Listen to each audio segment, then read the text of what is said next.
Hello ನಮಸ್ಕಾರ ವೀಕ್ಷಕರೇ, ಇವತ್ತಿನ ವಿಶೇಷ ಕಾರ್ಯಕ್ರಮಕ್ಕೆ ಸ್ವಾಗತ. ಟೀಚರ್ಸ್ ಪ್ರೊಟೆಸ್ಟ್ ಅಂತ ನಾವು ಈ ಸೆಗ್ಮೆಂಟ್ಗೆ ಹೆಸರನ್ನ ಇಟ್ಟಿದ್ದೇವೆ. ನಿಮಗೆ ಗೊತ್ತಿದೆ, ಅತಿಥಿ ಉಪನ್ಯಾಸಕರು ಅಂದರೆ ಗೆಸ್ಟ್ ಲೆಕ್ಚರ್ಸ್ ಎಲ್ಲರೂ ಕೂಡ ಸೇರಿ ಕಳೆದ ಸಾಕಷ್ಟು 25 ದಿನಕ್ಕೂ ಹೆಚ್ಚಾಯಿತು, 28-29 ದಿನ ಆಯ್ತು. ಇವತ್ತಿಗೆ ಎಲ್ಲರೂ ಸೇರಿ ಪ್ರೊಟೆಸ್ಟ್ ಮಾಡ್ತಾ ಇದ್ದಾರೆ. ಈ ಪ್ರೊಟೆಸ್ಟ್ ನಡೀತಾ ಇರೋದಕ್ಕೂ ಕೂಡ ಕಾರಣಗಳು ಹೆಚ್ಚಿನವರಿಗೆ ಗೊತ್ತಿರಬಹುದು, ಬಟ್ ನೆವರ್ದಲೆಸ್ ಅದನ್ನೆಲ್ಲ ಇವತ್ತು ನಾವು ಡಿಸ್ಕಸ್ ಮಾಡೋಣ.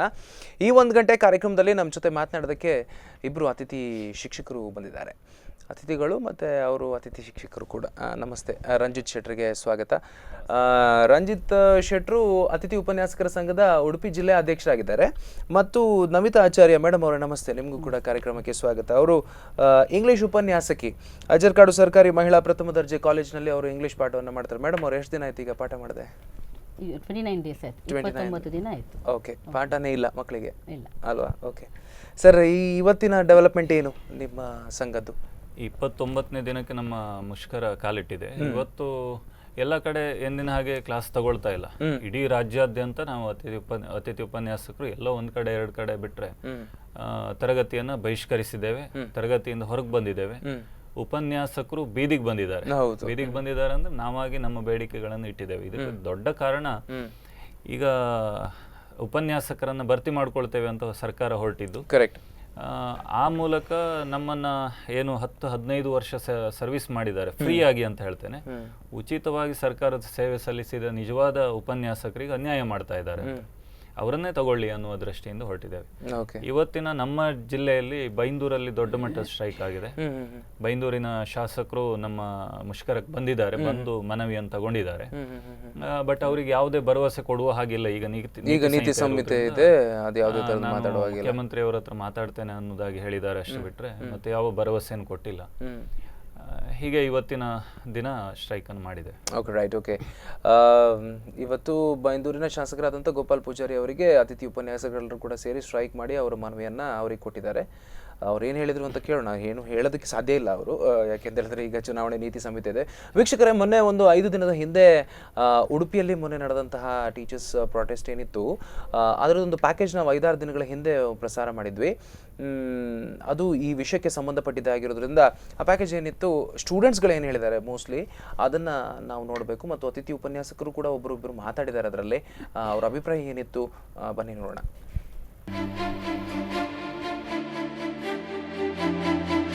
ವೇತನ ಹೆಚ್ಚಳ ಹಾಗೂ ವಿವಿಧ ಬೇಡಿಕೆಗಳನ್ನು ಈಡೇರಿಸುವಂತೆ ಒತ್ತಾಯಿಸಿ ಅತಿಥಿ ಉಪನ್ಯಾಸಕರು ತರಗತಿಗಳನ್ನು ಬಹಿಷ್ಕರಿಸಿ ನಡೆಸುತ್ತಿರುವ ಪ್ರತಿಭಟನೆ 25ನೇ ದಿನಕ್ಕೆ ಕಾಲಿಟ್ಟಿದೆ.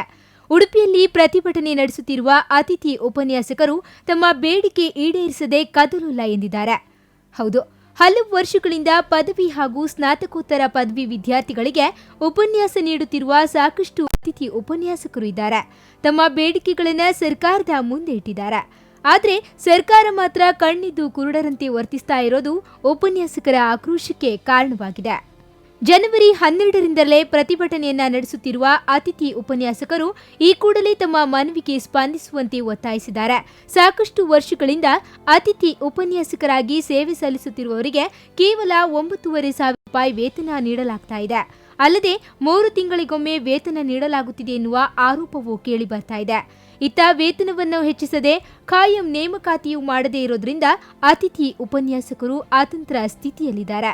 ಪ್ರತಿ ಸರ್ಕಾರಿ ಮಹಿಳಾ ಕಾಲೇಜಿನಲ್ಲಿ 120ಕ್ಕೂ ಅಧಿಕ ಉಪನ್ಯಾಸಕರು ಸೇವೆ ಸಲ್ಲಿಸ್ತಾ ಇದ್ದಾರೆ. ಕಳೆದ 25 ದಿನಗಳಿಂದ ನಮ್ಮ ಬೇಡಿಕೆಗೆ ಸ್ಪಂದಿಸುವಂತೆ ಮನವಿ ಮಾಡಿದ್ರೂ ಯಾವುದೇ ಪ್ರಯೋಜನವಾಗಿಲ್ಲ ಎನ್ನುತ್ತಾರೆ ಅತಿಥಿ ಉಪನ್ಯಾಸಕರು. ಇಲ್ಲಿ ನಾವು ಸಾಧಾರಣ ಜನವರಿ 12ರಿಂದ ಅತಿಥಿ ಉಪನ್ಯಾಸಕರ ಮುಷ್ಕರ ನಿರಂತರವಾಗಿ ನಡೀತಾ ಇದೆ. ಇಡೀ ರಾಜ್ಯದಲ್ಲಿ ಕೂಡ ಅತಿಥಿ ಉಪನ್ಯಾಸಕರ ಮುಷ್ಕರ ನಡೀತಾ ಇದೆ. ಅಂದರೆ ನಮ್ಮ ಬೇಡಿಕೆಗೆ ಸರ್ಕಾರ ಸ್ಪಂದಿಸ್ತಾ ಇಲ್ಲ. ನಾವು ಪದವಿ ವಿದ್ಯಾರ್ಥಿಗಳಿಗೆ, ಸ್ನಾತಕೋತ್ತರ ವಿದ್ಯಾರ್ಥಿಗಳಿಗೆ ಉಪನ್ಯಾಸವನ್ನು ನೀಡ್ತಾ ಬಂದಿದ್ದೇವೆ. ಆದರೆ ಸರ್ಕಾರ ನಮಗೆ ಬರೀ ತಿಂಗಳಿಗೆ 9,500 ರೂಪಾಯಿ ಮಾಸಿಕ ವೇತನವನ್ನು ಕೊಟ್ಟು ನಮ್ಮನ್ನು ಬಲಿಪಶುವಾಗಿ ಮಾಡ್ತಾ ಇದೆ. ಒಂದು ಕಡೆಯಿಂದ ಸರ್ಕಾರ ಈ ಅತಿಥಿ ಉಪನ್ಯಾಸಕರಿಗೆ ವೇತನವೂ ಜಾಸ್ತಿ ಮಾಡ್ತಾ ಇಲ್ಲ, ಖಾಯಮಾಗಿ ನೆಲೆಯಲ್ಲಿ ಆಯ್ಕೆಯನ್ನು ಕೂಡ ಮಾಡ್ತಾ ಇಲ್ಲ. ಹೀಗಾಗಿ ಅತಿಥಿ ಉಪನ್ಯಾಸಕರ ಪರಿಸ್ಥಿತಿ ಬಹಳ ಚಿಂತಾಜನಕವಾಗಿದೆ. ನಾವೆಲ್ಲ ಬಲಿಪಶುವಾಗಿದ್ದೇವೆ. ಬಹಳಷ್ಟು ಬೇಡಿಕೆಗಳನ್ನು ಬಹಳಷ್ಟು ದಿನಗಳಿಂದ ಸರ್ಕಾರದ ಮುಂದೆ ಇಟ್ಟರೂ ಕೂಡ ನಮ್ಮ ಯಾವುದೇ ಒಂದು ಬೇಡಿಕೆಗೆ ಸ್ಪಂದಿಸ್ತಾ ಇಲ್ಲ, ನಮಗೆ ಯಾವುದೇ ಒಂದು ಆಶ್ವಾಸನೆಯನ್ನು ಕೊಡ್ತಾ ಇಲ್ಲ.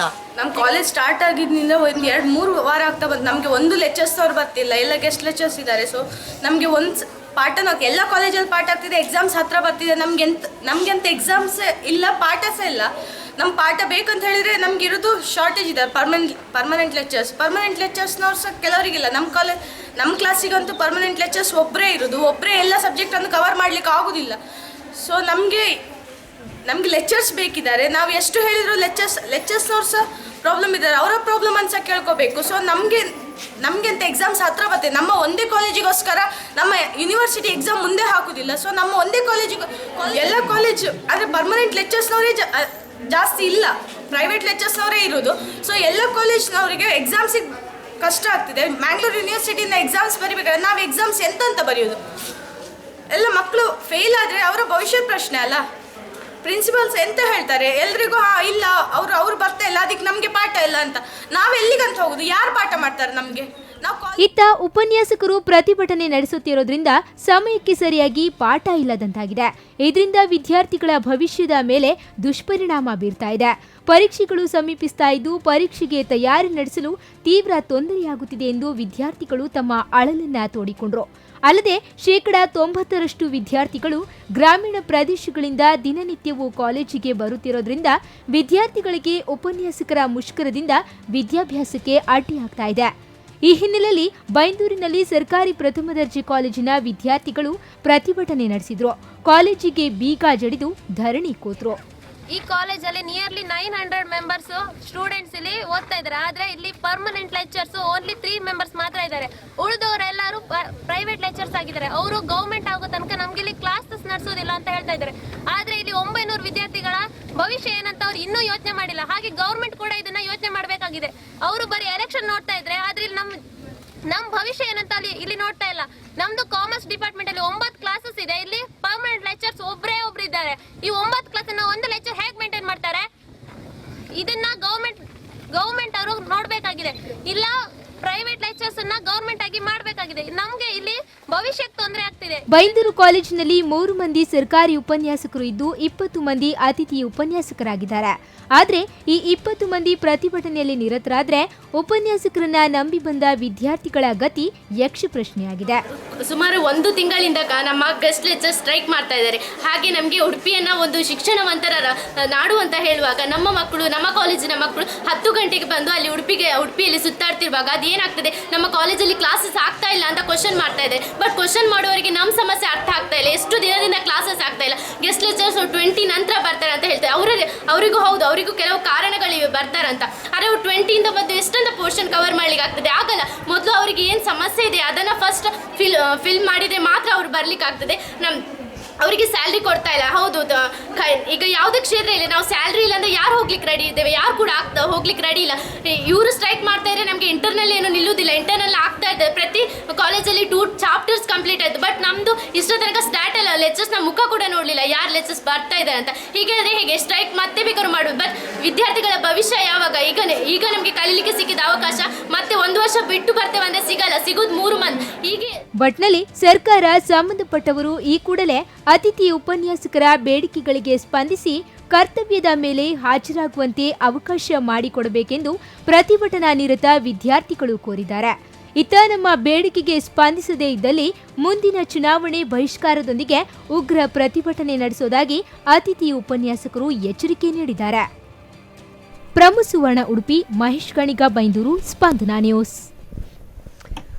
ಎಸ್ ಮೇಡಮ್ ಅವರೇ, ನೋಡಿ ಸಿಕ್ಕಾಪಟ್ಟೆ ಸಿಟ್ಟೆಲ್ಲ ಬಂದ್ಬಿಟ್ಟಿದೆ ಸ್ಟೂಡೆಂಟ್ಸ್ಗೆ. ನಿಮ್ಮೆಲ್ಲರ ಮೇಲೆ ಏನಂತೀರಿ ನೀವು ಇದ್ರ ಬಗ್ಗೆ? ಅಲ್ಲ ಸರ್, ಏನ್ ಗೊತ್ತಾ, ಈಗ ಭಾರತದ ಒಂದು ಸಂಸ್ಕೃತಿಯಲ್ಲಿ ಸ್ತ್ರೀಯರಿಗೆ ಒಂದು ಪೂಜ್ಯ ಭಾವನೆ ಇದೆ. ಯತ್ರ ನಾರ್ಯಸ್ತು ಪೂಜ್ಯಂತೆ ರಮಂತೆ ತತ್ರ ದೇವತಾಃ. ನನಗೊಂದು ನಾಲ್ನುಡಿ ನೆನಪಾಗ್ತಾ ಇದೆ. ಒಬ್ಬ ಹೆಣ್ಣು ಶಿಕ್ಷಣ ಪಡೆದ್ರೆ ಇಡೀ ಕುಟುಂಬವನ್ನು ಬೆಳಗಿದ ಹಾಗೆ ಅಂತ. ಆದ್ರೆ ಇಂದಿನ ಸಮಾಜದಲ್ಲಿ ಮಹಿಳೆಯರ ಶೋಷಣೆ ಯಾವ ರೀತಿ ಆಗ್ತಿದೆ ಅಂದ್ರೆ ಈಗ ನಮ್ಮನ್ನು ನೋಡಿ ತಿಳ್ಕೊಳ್ಬಹುದು. ನಾನೊಂದು ಎಕ್ಸಾಂಪಲ್ ಕೊಡ್ತೇನೆ. ಈಗ ನೋಡಿ, ಒಂದು ಮಹಿಳೆ ಅಂತ ಆದ್ಮೇಲೆ ಒಂದು ಹಲವಾರು ಅವ್ರದ್ದು ಪರ್ಸನಲ್ ಸಮಸ್ಯೆ ಇದ್ದೇ ಇರ್ತದೆ. ಈಗ ನಾವು ಒಂದು ಅಪಾಯಿಂಟ್ಮೆಂಟ್ ಆದ್ಮೇಲೆ ಈಗ ನೋಡಿ, ಒಂದು ಸೇವಾ ಭದ್ರತೆ ಇಲ್ಲ. ನಾವು ಯಾವಾಗ ಅಂದ್ರೆ ಕತ್ತಿ ತಲೆ ಮೇಲೆ ನೇತಾಡಿದ ಹಾಗೆ ಅಂತ ನಮ್ಮ ಸಿಚುವೇಶನ್. ಅದು 10 ವರ್ಷ ಆಗಿರ್ಬೋದು, 15 ವರ್ಷ ಆಗಿರ್ಬೋದು. ಯಾಕಂದ್ರೆ 15 ವರ್ಷದಿಂದ ಅಪಾಯಿಂಟ್ಮೆಂಟ್ ಆಗ್ಲಿಲ್ಲ. ಈಗ ಇಮಿಡಿಯೇಟ್ ಅಪಾಯಿಂಟ್ಮೆಂಟ್ ಆದ್ರೆ ಎಲ್ಲರೂ 15 ವರ್ಷವರೆಗೆ ಮಾಡಿದವರು ಎಲ್ಲ ಮನೆಗೆ ಹೋಗ್ಬೇಕಾಗತ್ತೆ. ಓಕೆ. ಮತ್ತೆ ಸೇವಾ ಬದ್ಧತೆ ಇಲ್ಲ ಅಂತ ಒಂದು ವಿಷಯ ಹೇಳಿದೆ, ಒಂದೇ ಒಂದು ರಜೆ ಇಲ್ಲ ನಮ್ಗೆ. ನೋಡಿ, ಒಂದು ಸ್ತ್ರೀ ಅನ್ನೋದು ಮನೆ ಒಳಗೂ ದುಡಿತಾರೆ, ಸಮಾಜ ಹೊರಗೂ ದುಡಿತಾರೆ. ಸೊ ಮಕ್ಕಳನ್ನು ಕುಟುಂಬ ಎಲ್ಲ ನಿರ್ವಹಿಸಬೇಕಾದ್ರೆ, ಪ್ರಾಬ್ಲಮ್ ಸಾಲ್ವ್ ಮಾಡ್ಬೇಕಾದ್ರೆ, ಸೊ ಇದೆಲ್ಲ ಒಂದು ಸಿಯಲ್ಲಿ ಇಲ್ಲ. ನಾವು ಸಪೋಸ್ ಹಾಕ್ಬೋದು, ನಮ್ಗೆ ಸ್ಯಾಲರಿ ಕಟ್. ಹಾಗಾದ್ರೆ ನಮ್ಮ ಒಬ್ಬ ಕಾರ್ಮಿಕನಿಗಿಂತ ನಮ್ಮ ಸಿಚುವೇಶನ್ ಒಂದು ಹೇಗಾಗಿರ್ಬೇಕಾ ಹೇಳಿ ನೋಡಿ. ಸೊ ಅದು ಒಂದು ವಿಚಾರ. ಮತ್ತೆ ಒಂದು ಡೆಲಿವರಿ ಅಂದ್ರೆ ಹೆರಿಗೆ ರಜೆ ಇಲ್ಲ, ಮೆಟರ್ನಿಟಿ ಲೀವ್ ಇಲ್ಲ. ಅದು ಯಾಕೆ ಈ ವಿಷಯ ಹೇಳ್ತಿದ್ದಾನೆ ಅಂದ್ರೆ, ಎಷ್ಟೋ ಈ ಒಂದು ವಿಚಾರದಲ್ಲಿ ಹುಡುಗಿಯರ ಒಂದು ಸ್ತ್ರೀಯರ ಒಂದು ಸಮಸ್ಯೆ ಎಷ್ಟಾಗಿದೆ ಅಂದ್ರೆ, ನೀವು ಕೆಲಸ ಕಳ್ಕೊಳ್ಬೇಕು, ಮತ್ತೆ ಸಪೋಸ್ ಒಂದು 3 ತಿಂಗಳ ನಂತರ ಬಂದ್ರೆ ಅಲ್ಲಿ ಬೇರೆಯವ್ರ ಅಪಾಯಿಂಟ್ಮೆಂಟ್ ಆಗಿರುತ್ತೆ. ಸೊ ಅದು ಒಂದು. ಇಲ್ಲದಿದ್ರೆ ನಾನು ಒಂದು ಪೇಪರ್ ಅಲ್ಲಿ ಒಂದು ಓದಿದ್ದು, ಒಂದು ಕಡೆ ನಡೆದಂತ ಘಟನೆ, ಡೆಲಿವರಿ ಆಗಿ 1 ವಾರದಲ್ಲಿ ಅಥವಾ 15 ದಿವಸದಲ್ಲಿ ಅಥವಾ 1 ತಿಂಗಳಲ್ಲಿ ಆಗಿ ಜಾಬಿಗೆ ರಿಟರ್ನ್ ಆದ ಒಂದು ಘಟನೆ ಕೂಡ ನಡೆದಿದೆ. ಅಂತ ಒಂದು ಶೋಚನೀಯ ಪರಿಸ್ಥಿತಿ ಮಹಿಳೆಯರು ಅಂತ ಹೇಳಿದ್ರೆ ತಪ್ಪಾಗ್ಲಿಕ್ಕೆ. ಇದೆಲ್ಲ ಹೌದು, ಅತಿಥಿ ಲೇಡೀಸ್ ಶಿಕ್ಷಕರೆಲ್ಲರೂ ಕೂಡ ಎದುರಿಸ್ತಾ ಇರುವಂತ ಒಂದು ಬಹಳ ದೊಡ್ಡ ಸಮಸ್ಯೆ. ಮತ್ತೆ ನೋಡಿ, ನಮ್ಮ ಒಂದು ಗ್ರಾಮೀಣ ವಿಭಾಗದಲ್ಲಿ ನಾನು ತಗೊಂಡ್ರೆ 50-60 ಕಿಲೋಮೀಟರ್ ಇಲ್ಲಿ ಬೈಂದೂರು, ಕುಂದಾಪುರ ಬೈಂದೂರು ಆಚೆ ಅಥವಾ ಮಂಗಳೂರು ಪುತ್ತೂರು ಆಚೆ, ಶಿರ್ಸಿ, ಅಲ್ಲಿಂದ ಕೂಡ ನಮ್ಮ ಅತಿಥಿ ಮಹಿಳಾ ಉಪನ್ಯಾಸಕರು ಬರ್ತಾರೆ, ನೀವು ಪುರುಷರು ಕೂಡ ಬರ್ತಾರೆ. ಆದ್ರೆ ಅಲ್ಲಿಂದ ಬರ್ಬೇಕಾದ್ರೆ ಅವ್ರು ಎಷ್ಟು ಸಮಸ್ಯೆಯನ್ನು ಹೊತ್ಕೊಂಡು ಬರ್ತಾರೆ. ಮತ್ತೆ ಇಲ್ಲಿ ನೋಡಿ, ಈಗ ನಮ್ಮ ಇಲ್ಲಿ ಅರ್ಬನ್ ಏರಿಯಾದಲ್ಲಿ ಅಂತ ಪ್ರಾಬ್ಲಮ್ಸ್ ಇಲ್ಲ, ಆದ್ರೆ ನಮ್ಮ ವಿಲೇಜ್ ಏರಿಯಾದಲ್ಲಿ ಒಂದು ಸರಿಯಾದ ಬಿಲ್ಡಿಂಗ್ಸ್ ಕೂಡ ಇಲ್ಲ, ಒಂದು ಶೌಚಾಲಯ ವ್ಯವಸ್ಥೆ ಇಲ್ಲ, ಕುತ್ಕೊಳ್ಳಿಕ್ಕೆ ಒಂದು ಅರೇಂಜ್ಮೆಂಟ್ಸ್ ಇಲ್ಲ. ಸೊ ಇದೆಲ್ಲ ನಾವು ಮಹಿಳೆಯರೇ ಎಲ್ಲರೂ ಫೇಸ್ ಮಾಡ್ತೇವೆ. ಆದ್ರೆ ನಾನು ಯಾಕೆ ಈ ವಿಷಯ ತೆಗಿತೇನೆ ಅಂದ್ರೆ, 75% ಜನ ಲೇಡೀಸ್ ಇದ್ದಾರೆ. ಒಟ್ಟು ಇಡೀ ರಾಜ್ಯದಾದ್ಯಂತ 14,000 ಟೀಚರ್ಸ್ ಇದ್ದಾರೆ. ಇನ್ನೊಂದು ವಿಚಾರ ಇದೆ, 14,500 ಉಪನ್ಯಾಸಕರು ಇಡೀ ಅವರ ಕುಟುಂಬ. ಹಾಗಾದ್ರೆ ಒಂದು ಎಸ್ಟಿಮೇಟ್ ತಗೊಳ್ಳಿ ಎಷ್ಟು ಜನ ಆಗ್ಬೋದು, ಅವರ ಭವಿಷ್ಯ ಈಗ ಇದರಲ್ಲಿ ನಿಂತಿದೆ. ಕರೆಕ್ಟ್. ಓಕೆ ಸರ್, ಇದು ಎಷ್ಟು ವರ್ಷದಿಂದ ಈ ಸಮಸ್ಯೆ ನಿಮಗೆ? Since how many years? ಸಾಧಾರಣ ಅರೆಕಾಲಿಕ ಉಪನ್ಯಾಸಕರಂತ ಇದ್ರು ಮುಂಚೆ. ಈ ಅರೆಕಾಲಿಕ ಉಪನ್ಯಾಸಕರನ್ನ ಪರ್ಮನೆಂಟ್ ಮಾಡಿದ್ದಾರೆ. ಆ ನಂತರದಲ್ಲಿ ಮತ್ತೆ ಅತಿಥಿ ಅನ್ನುವ ಹೆಸರಂತ ಅಂದ್ರು. ಅತಿಥಿ ಅರೆಕಾಲಿಕ ಅತಿಥಿ ನೀವೇ ಅದು ಸೇಮ್? ಈ ಮುಂಚೆ ಅರೆಕಾಲಿಕ ಉಪನ್ಯಾಸಕರಾಗಿದ್ದವರು ಈಗ ಅತಿಥಿ ಆಗಿದ್ದಾರೆ. ಸಾಧಾರಣ 15-18 ವರ್ಷದ ಹಿಂದಿನಿಂದ ದುಡಿತಾ ಬಂದವರು ಇದ್ದಾರೆ ನಮ್ಮಲ್ಲಿ. ಅರೆಕಾಲಿಕ ಇದ್ದವರು, ಅಲ್ಲಿ ಅಪಾಯಿಂಟ್ಮೆಂಟ್ ಆಗದೆ ಇದ್ದವರು ಮತ್ತೆ ಅವರನ್ನೇ ಅತಿಥಿ ಅಂತ ತಗೊಂಡ್ರು, ಮತ್ತೆ ಅತಿಥಿಯಾಗಿಯೇ ಕಾಯಂ ಆಗ್ತಾ ಇದ್ದಾರೆ. ಅತಿಥಿ ಅಂದ್ರೆ ಸರ್ಕಾರದ ತಂತ್ರ ಇದು. ಏನಂತ ಹೇಳಿದ್ರೆ, ಅತಿಥಿ ಬಂದು ಹೋಗುವವರು ಎಷ್ಟು ದಿನ? 1 ವರ್ಷ 2 ವರ್ಷ, ಮತ್ತೆ ಕಾಯಮತಿ ಮಾಡ್ಬೇಕಲ್ಲ, ಅಥವಾ ಅಪಾಯಿಂಟ್ಮೆಂಟ್ ಮಾಡ್ಬೇಕು ಬೇರೆ ರೀತಿಯಲ್ಲಿ. ಸರ್ಕಾರ ಮಾಡ್ಲೇಬೇಕು, ಅದು ಜವಾಬ್ದಾರಿ. ಅದು ಬೇಸಿಕ್. ಶಿಕ್ಷಣ ಕ್ಷೇತ್ರ ಅನ್ನೋದು ಮೂಲಭೂತ. ಇದು ಶಿಕ್ಷಣ ಕ್ಷೇತ್ರವನ್ನು ಇಷ್ಟು ಅವಗಣನೆ ಮಾಡಿದ್ರೆ ಇನ್ನು ಬೇರೆ ಯಾವ ಕ್ಷೇತ್ರಕ್ಕೆ ಅಭಿವೃದ್ಧಿ ಮಾಡ್ಲಿಕ್ಕೆ ಸಾಧ್ಯ ಇದೆ? ಇದು ಯಾವ ಸರ್ಕಾರ ಅಂತಲ್ಲ, ಈಗ 18 ವರ್ಷದಿಂದ ನಾವು ನೋಡ್ತಾ ನಿರಂತರವಾಗಿ ನಾನು ನೋಡ್ತಾ ಇದ್ದೆ, ಪ್ರತಿ ವರ್ಷವೂ ಸ್ಟ್ರೈಕ್ ಆಗ್ತಾ ಇದೆ. 1 ವಾರ ಈಗ ನಮ್ಮ ವಿದ್ಯಾರ್ಥಿ ಮಿತ್ರರು ಹೇಳಿದ್ರು, ನಮಗೆ ಕ್ಲಾಸ್ ಹೋಗ್ತಾ ಇದೆ, ಯಾರು ಜವಾಬ್ದಾರಿ ಅಂತ. ಹಿಂದಿನ ಯೋಚನೆ ಮಾಡಿದ್ರೆ ಮೊದಲು ಸಹ ಸ್ಟ್ರೈಕ್ ಮಾಡಿದವರು ವಾರಗಟ್ಟಲೆ ಸ್ಟ್ರೈಕ್ ಮಾಡಿದ್ದೇವೆ, ಆದ್ರೆ ಅದನ್ನ ಫಿಲ್ ಮಾಡಿ ಕೊಟ್ಟವ್ರು ನಾವೇ. ಬೇರೆ ರಜಾ ದಿನಗಳಲ್ಲೋ ಅಥವಾ ಎಕ್ಸ್ಟ್ರಾ ಕ್ಲಾಸ್ ತಗೊಂಡು ಆ ಪೋರ್ಷನ್ ಅನ್ನು ಕಂಪ್ಲೀಟ್ ಮಾಡಿ. ಈ ಪಾಯಿಂಟ್ ನಾನು ಮೇಡಮ್ ಹತ್ರ ಕೇಳಬೇಕು, ನೀವು ಮುಂದುವರಿಸಿ ಸರ್. ಹಾಗಾಗಿ ಇವತ್ತಿಗೂ ಸಹ ನಾವು ಓಪನ್ ಆಗಿ ಹೇಳ್ತಾ ಇದ್ದೇವೆ, ನಮ್ಮ ಜವಾಬ್ದಾರಿಯನ್ನ ನಾವು ನಿರ್ವಹಿಸಲಿಕ್ಕೆ ತಯಾರಾಗಿದ್ದೇವೆ. ಅಂದ್ರೆ ಪೋರ್ಷನ್ ಕಂಪ್ಲೀಟ್ ಮಾಡಿ ಕೊಡ್ಲಿಕ್ಕೆ ರೆಡಿ ಇದ್ದೇವೆ. ರಜಾದಿಂದಲೂ ನಾವು ಕ್ಲಾಸ್ ತಗೊಂಡು ಮಾಡ್ತೇವೆ. ಆದ್ರೆ ಸರ್ಕಾರ ನಮ್ಗೆ ಅಶ್ಯೂರ್ ಮಾಡ್ಬೇಕು, ನಮ್ಮ ಸಮಸ್ಯೆಯನ್ನ ಫಿಲ್ ಮಾಡಿ ಕೊಡ್ತಾರ, ಅಥವಾ ರಜೆ ಸಂಬಳ ಕಟ್ ಮಾಡ್ತಾರಲ್ಲ, ಅಥವಾ ಹೋದ ವರ್ಷವೂ ಅದ್ರ ಹಿಂದಿನ ವರ್ಷವೂ ನಾವು ಸ್ಟ್ರೈಕಿಗೆ ಹೋದ ದಿನಗಳ ಸಂಬಳವನ್ನ 1 ಪೈಸೆಯೂ ಕೊಡ್ಲಿಲ್ಲ, ಕಟ್ ಮಾಡಿದ್ದಾರೆ. ಬಟ್ ಪೋರ್ಷನ್ ನಾವು ಕಂಪ್ಲೀಟ್ ಮಾಡಿದ್ದೇವೆ, ಅವ್ರು ಸಂಬಳ ಕೊಡ್ಲಿಲ್ಲ ಅಂತ ನಾವು ನೋಡ್ಲಿಲ್ಲ. ಹಾಗಾಗಿ ನಾನು ಇವತ್ತು ಬೆಳಿಗ್ಗೆ ಮಾತುಗಳಲ್ಲೂ ಹೇಳಿದ್ದೇನೆ, ನಮ್ಮ ಇಡೀ ಕರ್ನಾಟಕದಲ್ಲಿ ಬಹುಶಃ ಇಷ್ಟು ಶಾಂತಿಯುತವಾಗಿ ತಾಳ್ಮೆಯಿಂದ ಇರುವವರಿಗೆ, ತಾಳ್ಮೆಗೆ ಉದಾಹರಣೆ ಅತಿಥಿ ಉಪನ್ಯಾಸಕರು ಅಂತ ಹೇಳ್ತೇನೆ ನಾನು. ಇಷ್ಟು ವರ್ಷ ಸಹಿಸಿಕೊಂಡಿರ್ಲಿಕ್ಕೆ ಯಾವ ಸಂಸ್ಥೆಯಲ್ಲೂ ತಯಾರಿಲ್ಲ. ನಾನು ಪರ್ಮನೆಂಟ್ ಸ್ಟಾಫ್ ಹೇಳ್ತೇನೆ, 1 ತಿಂಗಳು ಸಂಬಳ ಆಗದೇ ಇದ್ರೆ ಅವರು ಒದ್ದಾಡ್ತಾರೆ, 2 ತಿಂಗಳು ಸಂಬಳ ಆಗದೇ ಇದ್ರೆ ಸ್ಟ್ರೈಕ್ ಮಾಡ್ಲಿಕ್ಕೆ ಎಲ್ಲ ಡಿಪಾರ್ಟ್ಮೆಂಟ್. ಖಂಡಿತ ಅದು ಒಂದಿಲ್ಲ 10 ದಿನ ಡಿಲೇ ಆದ್ರೆ ಎಷ್ಟು ಕಷ್ಟ ಆಗುತ್ತೆ ಅನ್ನೋದು ನಮ್ಗೆ ಗೊತ್ತಿದೆ. ನಮಗೆ ಪರ್ಮನೆಂಟ್ ಸ್ಟಾಫಿಗೆ ಹೋಲಿಸಿದ್ರೆ 10% ಸಂಬಳ ನಮ್ಗೆ ಕೊಡ್ತಾ ಇದ್ದಾರೆ. 10% ಇಲ್ಲ ನಾವು ಕೆಲವು ಕಡೆ ನೋಡಿದ್ರೆ. ಇಷ್ಟು ಶೋಷಣೆ, ಇದು ಮಾನವ ಹಕ್ಕಿನ ಉಲ್ಲಂಘನೆ ಅಂತ ಹೇಳ್ತೇನೆ ನಾನು. ಮಾನವ ಹಕ್ಕು ಏನ್ ಹೇಳ್ತದೆ ಕೇಳಿದ್ರೆ, ಸಮಾನ ಕೆಲಸಕ್ಕೆ ಸಮಾನ ವೇತನ ಅಂತ. ಎಲ್ಲಿದೆ ರೀ? ನಮ್ಮಲ್ಲಿ ಖಂಡಿತ ಇಲ್ಲ. ನಮ್ಮ ಕ್ಷೇತ್ರದಲ್ಲಿ ಸಮಾನ ಕೆಲಸಕ್ಕೆ ಸಮಾನ ವೇತನ ಅನ್ನೋದನ್ನ ಅದು ಯಕ್ಷ ಪ್ರಶ್ನೆ. ರೈಟ್ ಸರ್, ನೀವು ಯಾವ ಕಾಲೇಜಲ್ಲಿ ಪಾಠ ಮಾಡ್ತೀರಿ? ನಾನು ಕೋಟೇಶ್ವರ ಪದವಿ ಕಾಲೇಜ್ನಲ್ಲಿ. Okay, fine. ಯಾವ ಲ್ಯಾಂಗ್ವೇಜ್? ಕನ್ನಡ ಪಾಠ ಮಾಡ್ತೀರಿ. ಓಕೆ ಮೇಡಮ್ ಅವ್ರೆ, ನಾನು ನಿಮ್ಮ ಹತ್ರ ಈಗ ಅತಿಥಿ ಶಿಕ್ಷಕರು ಅಂತಂದ್ರೆ ಗೆಸ್ಟ್ ಲೆಕ್ಚರರ್ಸ್ ಅಂತ ಬಂದು ಹೋಗುವಂಥದ್ದು, ನಿಮಗೆ ಎಷ್ಟು ಪೀರಿಯಡ್ಸ್ ಇರ್ತದೆ? ನಮಗೆ ಒಂದು ವಾರದಲ್ಲಿ 8 ಗಂಟೆ ಇರುತ್ತೆ. ವಾರದಲ್ಲಿ 8 ಗಂಟೆ ಅಂತಂದ್ರೆ ದಿನಕ್ಕೆ 1 ಗಂಟೆ ಅಲ್ಲ 3 ಅವರ್ಸ್ ನಮ್ಮಂದ್ರೆ ವಾರದಲ್ಲಿ 3 ದಿವಸ ಬಂದು ಹೋಗ್ಬೋದು, ಹಾಗೆ ಅಡ್ಜಸ್ಟ್ಮೆಂಟ್ ಮಾಡಿದ್ದಾರೆ. ಅಂದ್ರೆ ಯಾವ ದಿನನೂ ಬಂದು ಹೋಗ್ಬೋದು? ಇಲ್ಲ ಅದು ನಮ್ಗೆ ಒಂದು ಪೀರಿಯಡ್ ವೈಸ್ ಅಡ್ಜಸ್ಟ್ಮೆಂಟ್ ಮಾಡಿ ಕೊಡ್ತಾರೆ ಅವರು, 3 ದಿನನ 4 ದಿನ ಡಿಪೆಂಡ್ಸ್ ಆಗುವಾಗ. Okay fine. ಆಮೇಲೆ ನೀವು ಕೆಲಸ ಬಿಟ್ಟು ಹೋಗ್ಬೋದು, ಏನು ತೊಂದರೆ ಇಲ್ಲ? ಇಲ್ಲ 3 ದಿವಸ ಬರ್ಬೇಕಾಗಿ ಇಲ್ಲ. ಅಂದ್ರೆ ನಾವು 3 ದಿವಸ ಬೇರೆ ಕಾಲೇಜಲ್ಲಿ ಪ್ರೈವೇಟ್ ಕಾಲೇಜಲ್ಲಿ ಕೂಡ ಮಾಡುವ ಚಾನ್ಸಸ್ ಇದೆ. ಬಟ್ ಎಲ್ಲರೂ ಆ ಅವಕಾಶ ಪಡ್ಕೊಳ್ಳುದಿಲ್ಲ ಅಲ್ಲ, ಇದೇ ಸಮಸ್ಯೆ. ಕೆಲವರಿಗೆ ಆ ಅವಕಾಶ ಸಿಕ್ಬಹುದು, ಕೆಲವರು ಬಿಸ್ನೆಸ್ ಏನಾದ್ರು ಮಾಡ್ಬೋದು. ಆದ್ರೆ ಗ್ರಾಮೀಣ ವಿಭಾಗದಲ್ಲಿ ಇರುವಂತ ಕೆಲ ಅತಿಥಿ ಉಪನ್ಯಾಸಕರು ಇದು ಒಂದೇ ಕೆಲಸ ನಂಬಿಕೊಂಡು 10-15 ವರ್ಷದಿಂದ ಜೀವನ ಗ್ರಾಮೀಣ ವಿಭಾಗದಲ್ಲಿ ಕೆಲಸ ಮಾಡ್ತಾ ಇರುವಂತಹ ಅತಿಥಿ ಉಪನ್ಯಾಸಕರಿಗೆ ಇದೊಂದು ದೊಡ್ಡ ಸಮಸ್ಯೆ ಆಗಿದೆ. ಕರೆಕ್ಟು. ಇನ್ನೊಂದು ಕೇಳಬೇಕು, ಈಗ 3 ದಿನ ಮಾತ್ರ ರೆಸ್ಟ್ 5 ಡೇಸ್ ಎಲ್ಲ ಇರ್ತದೆ. Sorry, it may be a personal question, but still ನಿಮಗೆ ಬೇರೆ ಮಾಡೋಂಥ ಅವಕಾಶ ಇದೆ ಅಲ್ವಾ? ಪ್ರೈವೇಟ್ ಕಾಲೇಜಲ್ಲಿ ಇದೆ. ಓಕೆ, ಪ್ರೈವೇಟ್ ಕಾಲೇಜ್ ಮಾಡಿದ್ರೆ ಮಾಡ್ಬೋದು, ಕಂಪಲ್ಸರಿ ಅಂತ ಇಲ್ಲ. ಅವಕಾಶ ಸಿಕ್ಕಿದೆ, ಯಾಕಂದ್ರೆ ತಿಂಗಳಿಗೆ ಸಂಬಳ ಬರೋದು ಜೀವನ ಮಾಡೋದು ಹೇಗೆ? Yes okay. ಪ್ರೈವೇಟ್ ಕಾಲೇಜಲ್ಲಿ ಫುಲ್ ಟೈಮ್ ಕೊಡ್ತಾರೆ, ಪಾರ್ಟ್ ಟೈಮ್ ಸಿಗುವುದು ಅಪರೂಪ. ಓಕೆ, ಈಗ ಇಲ್ಲಿ ಮಾಡುವವರು ಫುಲ್ ಟೈಮ್ ಬೇರೆ ಕಡೆ ಮಾಡುವ ಹಾಗಿಲ್ಲ, ಓಕೆ, ಪಾರ್ಟ್ ಟೈಮ್ ಮಾಡಬೇಕು. ಎಸ್ ಮಾತಾಡೋಣ. ತುಂಬ ಒಂದು ಬ್ರೇಕ್ ತಗೋಬೇಕು, ಈಗ 15 ಮಿನಿಟ್ಸ್ ಆಗಿದೆ. ವೀಕ್ಷಕರೇ, ಅದೇ ಅತಿಥಿ ಉಪನ್ಯಾಸಕರ ನೀವು ಸಮಸ್ಯೆಗಳನ್ನು ಗಮನಿಸ್ತಾ ಇದ್ದೀರಿ. ಅವ್ರು ಹೇಳ್ತಾ ಇರೋದು ಒಂದು ಶೋಷಣೆ ನೋಡಿ ಯಾವ ಥರ ಆಗ್ತಾ ಇದೆ ಅಂತಂದರೆ, ಪರ್ಮನೆಂಟ್ ಲೆಕ್ಚರ್ಸ್ಗಳಿಗೆ ಸಿಗ್ತಾ ಇರುವಂಥ 8-10% ಸಂಬಳ ಮಾತ್ರ ಇವ್ರಿಗೆ ಸಿಗ್ತಾ ಇದೆ.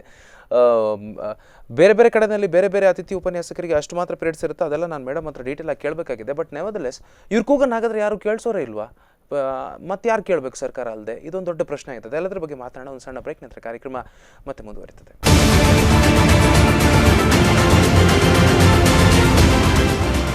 ಬ್ರೇಕ್ ಆದ್ಮೇಲೆ ಮತ್ತೊಮ್ಮೆ ಕಾರ್ಯಕ್ರಮಕ್ಕೆ ಸ್ವಾಗತ. ವೀಕ್ಷಕರೇ, ಟೀಚರ್ಸ್ ಎಲ್ಲರೂ ಪ್ರೊಟೆಸ್ಟ್ ಮಾಡ್ತಾ ಇದ್ದಾರೆ, ಬರೀ ಉಡುಪಿಯಲ್ಲಿ ಮಾತ್ರ ಅಲ್ಲ, ಇಡೀ ಕರ್ನಾಟಕ ರಾಜ್ಯದಾದ್ಯಂತ. ಬ್ರೇಕ್ ಆದ್ಮೇಲೆ ಮತ್ತೊಮ್ಮೆ ಸ್ವಾಗತ. ರಂಜಿತ್ ಶೆಟ್ಟಿ ಇದ್ದಾರೆ, ಅವರು ಅತಿಥಿ ಉಪನ್ಯಾಸಕರ ಸಂಘದ ಉಡುಪಿ ಜಿಲ್ಲೆ ಅಧ್ಯಕ್ಷರಾಗಿದ್ದಾರೆ. ಆನ್ ಸ್ಕ್ರೀನ್ ಅವ್ರನ್ನ ದಯವಿಟ್ಟು ತೋರಿಸಿ ಪ್ಲೀಸ್. ಮತ್ತೆ ನಮಿತಾ ಮೇಡಮ್ ಅವರಿದ್ದಾರೆ, ಅವರು ಇಂಗ್ಲೀಷ್ ಉಪನ್ಯಾಸಕಿ, ಅಜರ್ಕಾಡು ಸರ್ಕಾರಿ ಮಹಿಳಾ ಪ್ರಥಮ ದರ್ಜೆ ಕಾಲೇಜಿನಲ್ಲಿ. ಪೋರ್ಷನ್ಸ್ ಬಂದು ಎಕ್ಸಾಮ್ಸ್ ಯಾವಾಗ ಬರ್ತದೆ ಸರ್? ಈಗ ಎಕ್ಸಾಮ್ ಈ ವರ್ಷ ಲೇಟ್ ಆಗಿ ಸ್ಟಾರ್ಟ್ ಆಗಿದೆ ಸೆಮ್ ಡೇಟ್. ಹಾಗಾದ್ರೆ ಮೇಗೆ ಬರ್ಬಹುದಾ ಅಂತ? ಮೇಯಲ್ಲಿ ಬರ್ಬೋದು. So fine. ಅಂದ್ರೆ ಪ್ರಶ್ನೆ, ಈಗ ನೀವು ಯಾವಾಗ ಈ ಪ್ರಾಟೆಸ್ಟ್ ಅನ್ನ ನಿಲ್ಲಿಸ್ತೀರಿ ಒಂದು, ಮತ್ತೆ ನಿಮಗೆ ಆ ಪೋರ್ಷನ್ ಅನ್ನ ಕವರ್ ಮಾಡೋದಕ್ಕೆ ಟೈಮ್ ಸಿಗುತ್ತಾ ಅಂತ ಎರಡು. ಈಗ ಪ್ರೊಟೆಸ್ಟ್ ಮಾಡ್ತಾ ಇರೋರಿಗೆಲ್ಲ ಸಂಬಳ ಎಲ್ಲ ಹೋಯ್ತಲ್ಲ ಸರ್? ಇಷ್ಟು ದಿನ ಸಂಬಳ ಹೋಯ್ತು, ಕಟ್ ಮಾಡ್ತಾರೆ. ಯಾಕಂದ್ರೆ ಈ ಹಿಂದೆಯೂ ಸಹ ಸ್ಟ್ರೈಕಿಗೆ ಹೋದಾಗ ಸಂಬಳ ಕಟ್ ಮಾಡಿದ್ದಾರೆ. ನಮ್ಮಲ್ಲಿ ಈ ಸಂಬಳ ಕಟ್ ಮಾಡೋದು ಮತ್ತೆ ಅದೆಲ್ಲ ಯಾವ ರೀತಿಯಲ್ಲಿ ಅನ್ನೋದು ನಮಗೂ ಇನ್ನು ನಿಗೂಢವಾಗಿ ಉಳಿದಿದೆ. ಯಾಕಂದ್ರೆ ಎಲ್ಲೋ ರಜೆ ಹಾಕಿದಾಗ ಸಂಬಳ ಕಟ್ ಮಾಡ್ತಾರೆ, ಮತ್ತೊಂದು ದಿನ ಅದನ್ನು ಅಡ್ಜಸ್ಟ್ ಮಾಡಿ ಅಂತ ಹೇಳ್ತಾರೆ. ಈಗ ಒಂದು ಹೊರಗಡೆಯಿಂದ ಸಮಸ್ಯೆ, ಈ ಶೋಷಣೆ ಅನ್ನೋ ಸರ್ಕಾರದಿಂದ ನೇರವಾಗಿ ಆರೋಪ ಅದು. ಇನ್ನೊಂದು ಇಂಟರ್ನಲ್ ಶೋಷಣೆ ಇದೆ, ನಮ್ಮ ಆಂತರಿಕವಾದ, ನಮ್ಮ ಕಾಲೇಜಿನ ಒಳಗಡೆ. ಅಂದ್ರೆ ಅದು ಪ್ರಾಂಶುಪಾಲರಿಗೂ ಸಹ ಸ್ಪಷ್ಟವಾದ ಆದೇಶ ಇಲ್ಲ. ಅತಿಥಿ ಉಪನ್ಯಾಸಕರು ಹೇಗಿರ್ಬೇಕು ಕಾಲೇಜಿನಲ್ಲಿ, ಅವರ ಡ್ಯೂಟಿ ಏನು ಅವರಿಗೂ ಗೊತ್ತಿಲ್ಲ. ಯಾಕಂದ್ರೆ ಸ್ಪಷ್ಟ ಆದೇಶ ಇಲ್ಲ. ಅಂದ್ರೆ ಅವ್ರು ನಿಮಗೆ ಯಾವುದೇ ತರದ ಇನ್ಸ್ಟ್ರಕ್ಷನ್ಸ್ ಕೊಡೋ ಹಕ್ಕು ಅವ್ರಿಗಿಲ್ವಾ? ಹಕ್ಕು ಅಂತ ಹೇಳಿ, ಅಂದ್ರೆ ನೀವು ಅಪಾಯಿಂಟ್ ಆಗ್ತಾ ಇರೋದು ಸರ್ಕಾರದಿಂದ. ಬಟ್ ಹೇಗಿರ್ಬೇಕು, ನಮ್ಗೊಂದ್ ಕಡೆ ಹೇಳ್ತಾರೆ ನೀವು ಕ್ಲಾಸ್ ಮಾಡಿ ಹೋಗ್ತಾ ಇರಿ ಅಂತ, ನೀವು ಓನ್ಲಿ ಗೆಸ್ಟ್, ನೀವು ಪಾಠ ಮಾಡುವ ಮುಂಚೆ ಬನ್ನಿ, ಪಾಠ ಮಾಡಿದ ನಂತರ ಹೋಗ್ತಾ ಇರಿ ಅಂತ. ಹಾಗೆ ಪಾಠ ಮಾಡಿದ ನಂತರ ಹೋಗ್ತಾ ಇರ್ಲಿಕ್ಕೆ ಆಗುದಿಲ್ಲ, ಯಾಕಂದ್ರೆ ಅದು ಒಂದು ಭಾವನಾತ್ಮಕ ಸಂಬಂಧ ಇದೆ. ಕಾಲೇಜು ಮತ್ತೆ ಮಕ್ಕಳು ನಾವು ಅಂತ ಹೇಳಿದ್ರೆ ಕೇವಲ 1 ಗಂಟೆ ಪಾಠ ಮಾಡುವ ಅಲ್ಲಿಗೆ ಮುಗಿದು ಹೋಗುದಿಲ್ಲ. ಅವ್ರ ಜೊತೆಗೆ ಬೇರೆ ಬೇರೆ ಮಾತುಕತೆಗಳು, ಶೈಕ್ಷಣಿಕ ವಿಚಾರಗಳಲ್ಲದೆ ಸಾಂಸ್ಕೃತಿಕವಾಗಿಯೋ ಕ್ರೀಡಾ ನೆಲೆಯಲ್ಲೋ ತೊಡಗಿಸಿಕೊಳ್ಬೇಕಾದ ಅನಿವಾರ್ಯತೆ, ಜಾಣತನ ಅಷ್ಟೇ. ನೀವು ಪಾಠ ಮಾಡಿ ಹೋಗು ಅಂತ ಹೇಳಿ ಸಂಜೆವರೆಗೆ ಇರಬೇಕು ಅಂತ. ಇಲ್ಲಿ ಒಳಗಡೆ ಏನ್ ಮಾಡ್ತಾರೆ ಪ್ರಾಂಶುಪಾಲರು, ನೀವು ಬೆಳಿಗ್ಗೆ ಬಂದ್ರೆ ಸಂಜೆವರೆಗೆ ಇರಲೇಬೇಕು ಅಂತ ಮೌಖಿಕವಾಗಿ ಆದೇಶ ಕೊಡ್ತಾರೆ. ಲಿಖಿತವಾಗಿ ಕೊಡ್ಲಿಕ್ಕೆ ಅವರಿಗೂ ಸಹ ಅಧಿಕಾರ ಇಲ್ಲ, ಯಾಕಂದ್ರೆ ಅವರಿಗೂ ಏನ್ ಮಾಡುವುದಂತ ಅವರಿಗೂ ಗೊತ್ತಿಲ್ಲ. ಇನ್ನೊಂದು, ಈಗ ನಾವು ಬಹಳ ಎದುರಿಸ್ತಾ ಇರೋದು, ಕೆಲವು ಕಾಲೇಜುಗಳ ಪ್ರಾಂಶುಪಾಲರು ಅತಿಥಿ ಉಪನ್ಯಾಸಕರನ್ನು ನೀವು ಬರಲೇಬೇಕು, ಬರದೇ ಇದ್ರೆ ನಿಮ್ಮನ್ನು ತೆಗಿತೇವೆ ಅನ್ನುವ ಒಂದು ಥ್ರೆಟ್ ಅನ್ನ ಹಾಕ್ತಾ ಇರುವಂತ. ನಿಮ್ಗೂ ಏನಾದ್ರು ಹೇಳಿದಾರೆ ಆತರ?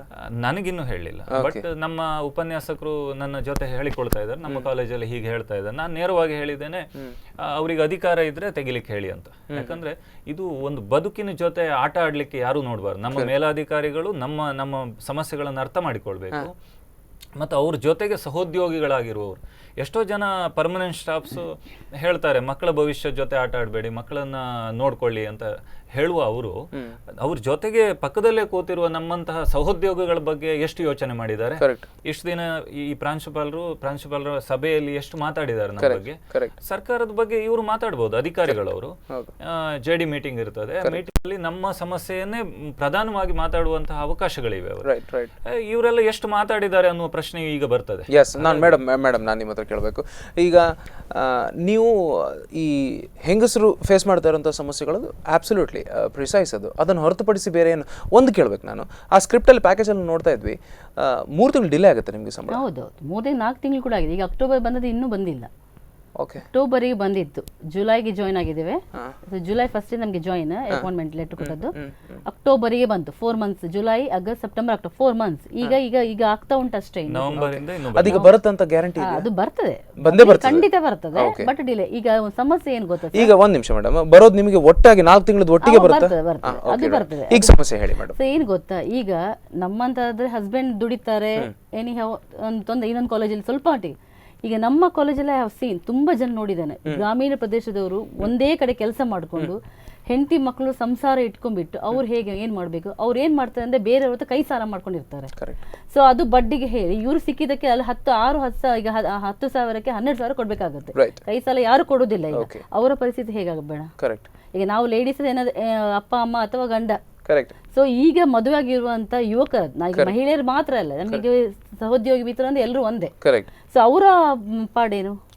ಈಗ ಒಂದು ಅವ್ರ ಫ್ಯಾಮಿಲಿಗೆ ಎಸ್ಟಾಬ್ಲಿಷ್ ಮಾಡ್ಬೇಕಾಗತ್ತೆ, ಮದುವೆ ಆಗ್ಬೇಕಾಗ ಯಾರು ಮದುವೆ ಆಗ್ಲಿಕ್ಕೆ ಬರ್ತಾರೆ? ಒಂದು ಸೇವಾ ಭದ್ರತೆ ಇಲ್ಲ, ಸಂಬಳ ಮಂತ್ಲಿ ಇರುವುದಿಲ್ಲ, ಅಥವಾ ನಾಳೆ ಫ್ಯೂಚರ್ ಒಂದು ಸೆಕ್ಯೂರಿಟಿ ಇಲ್ಲ ಅಂತ ಇದ್ಮೇಲೆ ಯಾರು ಈ ಕೆಲಸಕ್ಕೆ ಇನ್ನು ಬರ್ತಾರೆ? ಸರಿ, ಓಕೆ, ಅದೊಂದು ದೊಡ್ಡ ಸಮಸ್ಯೆ.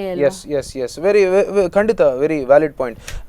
ರಂಜಿತ್ ಶೆಟ್ರೆ, ಈಗ 9,500 ಇಂದ 25,000ಕ್ಕೆ ಈಗ ನೀವು ಮಾಡ್ತಾ 25 ಡೇಸ್ ಇದರಲ್ಲೇ ಯಾರು ನಿಮ್ಮ ಹತ್ರ ಬಂದು ಮಾತಾಡಿಲ್ವಾ? ಹಾಗಾದ್ರೆ ಅದೇ ದೊಡ್ಡ ದುರಂತ ಅಂತ ಹೇಳುದು. ಯಾಕಂದ್ರೆ ಈಗ MLAಗಳು ಯಾರು ಬರ್ಲಿಲ್ಲ? ಹೌದು, ಬರ್ಲಿಲ್ವಾ? ಯಾರು ಬರ್ಲಿಲ್ಲ. ಇವತ್ತು ನಮ್ಮ ಲೋಕಲ್ MLA ಬಂದಿದ್ದಾರೆ, ಗೋಪಾಲ್ ಪೂಜಾರು ಬಂದಿದ್ದಾರೆ. ನಮ್ಮ ಮನೆ ಅವರು ಬಹಳ ಧ್ವನಿ ಆದವರು, ಹಿಂದೂ ಸಹ ನಮ್ಮ ಜೊತೆಗೆ ಮಾತಾಡಿದವರು. ಸರಿ, ಆದ್ರೆ ನಾನು ಹೇಳುದು ಇದು ಜನಸಾಮಾನ್ಯರ ಪ್ರಶ್ನೆ ಅಲ್ಲ. ಇವು ಉನ್ನತ ಶಿಕ್ಷಣವನ್ನು ಪಡೆದು ಕಾಲೇಜು ಶಿಕ್ಷಣ ಇಲಾಖೆ ವ್ಯಾಪ್ತಿ ಒಳಗೆ ಪದವಿ ಕಾಲೇಜುಗಳಲ್ಲಿ ಅಥವಾ ಸ್ನಾತಕೋತ್ತರ ಪದವಿಯಲ್ಲಿ ಉಪನ್ಯಾಸ ಮಾಡ್ತಾ ಇರುವ ಉಪನ್ಯಾಸಕರ ಪ್ರಶ್ನೆ. ಕರೆಕ್ಟ್. ಹಾಗಾಗಿ ಈ ಉಪನ್ಯಾಸಕರು ಬೀದಿಗಿಳಿದಿದ್ದಾರೆ, ಹೋರಾಟ ಮಾಡ್ತಾ ಇದ್ದಾರೆ ಅಂತಂದ್ರೆ ಇದು ದೊಡ್ಡ ದೊಡ್ಡ ವಿಚಾರ. ಕರೆಕ್ಟ್. ಇದನ್ನು ಮಾತಾಡಿಸ್ಲಿಕ್ಕೆ ಬರ್ತಾ ಇಲ್ಲ ಅಂದ್ರೆ ಇನ್ನು ಜನಸಾಮಾನ್ಯರ ಪಾಡೇನು, ಅಥವಾ ಬೇರೆ ಬೇರೆ ಕ್ಷೇತ್ರದಲ್ಲಿ ಇದ್ದವರ ಪಾಡೆ ಅಂತ. ಇದ್ರ ಬಗ್ಗೆ ನಮ್ಗೆ ಯೋಚನೆ ಆಗ್ತಾ ಇದೆ ಇವತ್ತು. ಯಾಕಂದ್ರೆ ಯಾವುದಕ್ಕೆ ಹೆಚ್ಚು ಒತ್ತು ಕೊಡಬೇಕು ಸರ್ಕಾರ, ಅದನ್ನೇ ಗೌಣವಾಗಿಸ್ತಾ ಇದೆ ಅಂತಂದ್ರೆ ಶಿಕ್ಷಣ ಕ್ಷೇತ್ರಕ್ಕೆ ಬಹಳ ಮುಖ್ಯವಾದ ಪ್ರಾಶಸ್ತ್ಯವನ್ನು ಕೊಡಬೇಕಾದ ಕಾಲಘಟ್ಟದಲ್ಲಿ ಇದ್ದೇವೆ. ಅಂತಹ ಪರಿಸ್ಥಿತಿಯಲ್ಲಿ ಇವತ್ತು ಸರ್ಕಾರಿ ಕಾಲೇಜನ್ನು ಎಷ್ಟು ಗಟ್ಟಿ ಮಾಡಬೇಕೋ ಅಷ್ಟು ಯೋಚನೆ ಮಾಡಬೇಕಾದ ಸ್ಥಾನದಲ್ಲಿರುವ ಜನಪ್ರತಿನಿಧಿಗಳು ಸರ್ಕಾರ. 29 ದಿನ ಒಬ್ಬ ಶಿಕ್ಷಕರು 85% ಇರುವ 85 ಇರುವ ಅತಿಥಿ ಉಪನ್ಯಾಸಕರು ಇವರು ಇಲ್ಲದೆ ಇದ್ರೆ ಕ್ಲಾಸೇ ನಡೀತಾ ಇಲ್ಲ. ಎಷ್ಟೋ ಕಾಲೇಜುಗಳಲ್ಲಿ ಇವತ್ತು ಒಂದು ಪೀರಿಯಡ್ ನಡೀತಾ ಇಲ್ಲ. ಇಂತಹ ಸಮಸ್ಯೆಗಳಲ್ಲಿರುವಾಗ ಮಾತಾಡ್ಲಿಕ್ಕೆ ಬರ್ತಾ ಇಲ್ಲ, ಇವರ ಪರಿಹಾರವನ್ನ ಕಂಡುಕೊಳ್ತಾ ಇಲ್ಲ ಅಂತಂದ್ರೆ ಇದು ಬಹಳ ದೊಡ್ಡ ದುರಂತ. ನಾವು ಪ್ರಜಾಪ್ರಭುತ್ವದಲ್ಲಿದ್ದೇವೆ, ಸ್ವಾತಂತ್ರ್ಯ ಸಿಕ್ಕಿ ಇಷ್ಟು ವರ್ಷ ಆಯ್ತು, ಅಲ್ಲ ಮತ್ತೆ ಪುನಃ ಅದನ್ನ ಕೆದಕ್ಬೇಕು, ಅದೆಲ್ಲ ಮತ್ತೆ ಹೇಳಬೇಕಾಗುತ್ತೆ. ಈಗ ನೆಕ್ಸ್ಟ್ ಈಗ ಮುಂದಿನ ಹೆಜ್ಜೆ ಏನು? ಈಗ ನೀವು ನೇರವಾಗಿ ನೀವು ಅಷ್ಟೋ ಜನ 14,000 ಮಂದಿ ವಿಧಾನಸೌಧ ಹತ್ರ ಹೋಗಿ ಏನು ಸಿದ್ದರಾಮಯ್ಯ ಅವರೇ ಹೇಳಿ ನಮಗೆ ಅಂತ. ಈಗ ನೆಕ್ಸ್ಟ್ 17ಕ್ಕೆ ಇಡೀ ರಾಜ್ಯ ಮಟ್ಟದಲ್ಲಿ ಸ್ಟೂಡೆಂಟ್ ಯೂನಿಯನ್ ಇರಬಹುದು, ಕಾರ್ಮಿಕ ಸಂಘಟನೆಯವರು, ಈಗ ಸ್ಟೂಡೆಂಟ್ಸ್ ಎಲ್ಲ ನಿಮ್ಮೊಟ್ಟಿಗಿದ್ದಾರೆ, ಎಲ್ಲರೂ ನಮಗೆ ಬೆಂಬಲ ಕೊಟ್ಟಿದ್ದಾರೆ. ಎಲ್ಲ ಯೂನಿಯನ್ ಅವರು ಬೆಂಬಲ ಕೊಟ್ಟಿದ್ದಾರೆ. ಅವರು ನಿಮ್ಮ ಪರವಾಗಿ ನಾವು ಇದ್ದೇವೆ. ಯಾಕಂದ್ರೆ ಈಗೀಗ ಅರ್ಥ ಆಗ್ತಾ ಇದೆ. ನಿಜವಾಗಿ ನಾವು ಹೇಳ್ಬೇಕಂದ್ರೆ ಸಮಾಜಕ್ಕೆ ನಮ್ಮ ಬಗ್ಗೆ ಗೊತ್ತಿಲ್ಲ. ಎಲ್ಲ ಲೆಕ್ಚರರ್ಸ್ ಅಂತ ನನ್ನ ಸ್ನೇಹಿತರು ಒಬ್ರು ಸಂಘಟಕರು ಫೋನ್ ಮಾಡಿ ಕೇಳ್ತಾ ಇದ್ರು, ನೀವೇನ್ರಿ ಅಷ್ಟಷ್ಟು ಸಂಬಳ ತಗೊಳ್ತೀರಿ, ಮತ್ತೆಂತ ಸ್ಟ್ರೈಕ್ ಅಂತ. ಅವ್ರಿಗೆ ಗೊತ್ತಿರುವುದಿಷ್ಟೇ, ಲೆಕ್ಚರರ್ಸ್ ಲಕ್ಷಗಟ್ಟಲೆ ಸಂಬಳ ತಗೋತಾರೆ ಅಂತ. ಅದರಲ್ಲಿರುವ ಈ ವಿಭಾಗಗಳು ಗೊತ್ತಿಲ್ಲ ಅವರಿಗೆ, ಅದು ಅವ್ರಿಗೆ ಗೊತ್ತಿಲ್ಲದೆ ಹೇಳಿರುವಂತ. ಹಾಗಾಗಿ ಜನರಿಗೆ ಈಗ ಅರಿವು ಮೂಡ್ತಾ ಇದೆ. ನಾವು ಸ್ಟ್ರೈಕಿಗೆ ಹೋದ ನಂತರ ಇವ್ರು ಯಾರು, ಇವ್ರಿಗೆ ಏನ್ ಸಮಸ್ಯೆ ಇದೆ ಅನ್ನೋದು ಅರ್ಥ ಆಗ್ತಾ ಇದೆ. ಇದು ಆಗ್ಬೇಕು. ನಮ್ಮ ಸ್ಟೂಡೆಂಟ್ಸಿಗೆ ನಾವು ಕಲಿಸಿದ ಅಥವಾ 8, 10, 15 ವರ್ಷದಿಂದ ಕಲಿಸಿದ ಅಧ್ಯಾಪಕರಿಗೆ ಯಾವ್ದಾವ್ದೋ ಅಧಿಕಾರದಲ್ಲಿರುವ ವಿದ್ಯಾರ್ಥಿಗಳಿದ್ದಾರೆ, ಅಧಿಕಾರಿಗಳನ್ನು ರೂಪಿಸಿದ್ದಾರೆ, ಬೇರೆ ಬೇರೆ ಕ್ಷೇತ್ರದಲ್ಲಿ ವ್ಯವಹಾರದಲ್ಲಿರುವವರು ಇದ್ದಾರೆ. ಅವರಿಗೂ ಗೊತ್ತಿಲ್ಲ ಪಾಪ, ನಮ್ಮ ಉಪನ್ಯಾಸಕರು ಅರೆ ಹೊಟ್ಟೆಯಲ್ಲಿ ಬಂದು ಪಾಠ ಮಾಡಿದ್ದಾರೆ ನಮ್ಗೆ ಅನ್ನೋದು ಆಗ ಅರಿವಿರಲಿಲ್ಲ. ಈಗ ಸಮಾಜ ಅದನ್ನು ಅರ್ಥ ಮಾಡಿಕೊಂಡ್ರೆ ಬಹುಶಃ ಇಷ್ಟು ವರ್ಷ ಸರ್ಕಾರಕ್ಕೆ ಉಚಿತವಾಗಿ ಸೇವೆ, ನಾನು ಹೇಳುದು ಗೌರವಧನ ಕೊಡ್ತಾ ಇರೋದು ನಮಗೆ 9,500 ಸರ್ಕಾರವೇ ಸ್ಪಷ್ಟವಾಗಿ ಹೇಳಿದೆ. ಗೌರವಧನ 9,500 ರೂಪಾಯಿ ತುಂಬಾ ತುಂಬಾ ಕಡಿಮೆ ಸಂಬಳ. ಶೆಟ್ರೆ, ಹೌದು, ಅವರೇ ಹೇಳಿದ್ದಾರೆ. ಒಂದು ನಿಮಿಷ, ಒಬ್ರು ವಿದ್ಯಾರ್ಥಿ ಮಾತಾಡ್ತಾರೆ. ಈಗ ಅವ್ರು ಏನ್ ಹೇಳ್ತಾರೆ ಅಂತ ಕೇಳೋಣ. Let us listen to him also. ನಮಸ್ಕಾರ ಶರತ್ ಶೆಟ್ಟಿ ಅವರೇ, ನಮಸ್ತೆ. ಹಾ ಸರ್ ನಮಸ್ತೆ. ನಮಸ್ತೆ ಶರತ್ ಶೆಟ್ಟಿ ಅವರೇ, ನೀವೀಗ ನೇರ ಪ್ರಸಾರದ ಕಾರ್ಯಕ್ರಮದಲ್ಲಿ ಮಾತನಾಡ್ತಿದ್ದೀರಿ. ಈಗ ಇಬ್ರು ಅತಿಥಿ ಉಪನ್ಯಾಸಕರಲ್ಲಿದ್ದಾರೆ. ಈಗ ನಿಮ್ಗೆ ಗೊತ್ತಿದೆ, ಈಗ 29 ಡೇಸ್ ಆಯ್ತು. ಈಗ ಈ ಪ್ರಕರಣದ ಬಗ್ಗೆ ಒಬ್ಬ ವಿದ್ಯಾರ್ಥಿಯಾಗಿ ಒಬ್ಬ ವಿದ್ಯಾರ್ಥಿಯ ಒಂದು ಧ್ವನಿ, ನೀವೀಗ ಒಬ್ಬ ರೆಪ್ರೆಸೆಂಟೇಟಿವ್ ಆಫ್ ಅ ಸ್ಟೂಡೆಂಟ್, ನೀವೇನಂತೀರಿ ಇದ್ರ ಬಗ್ಗೆ?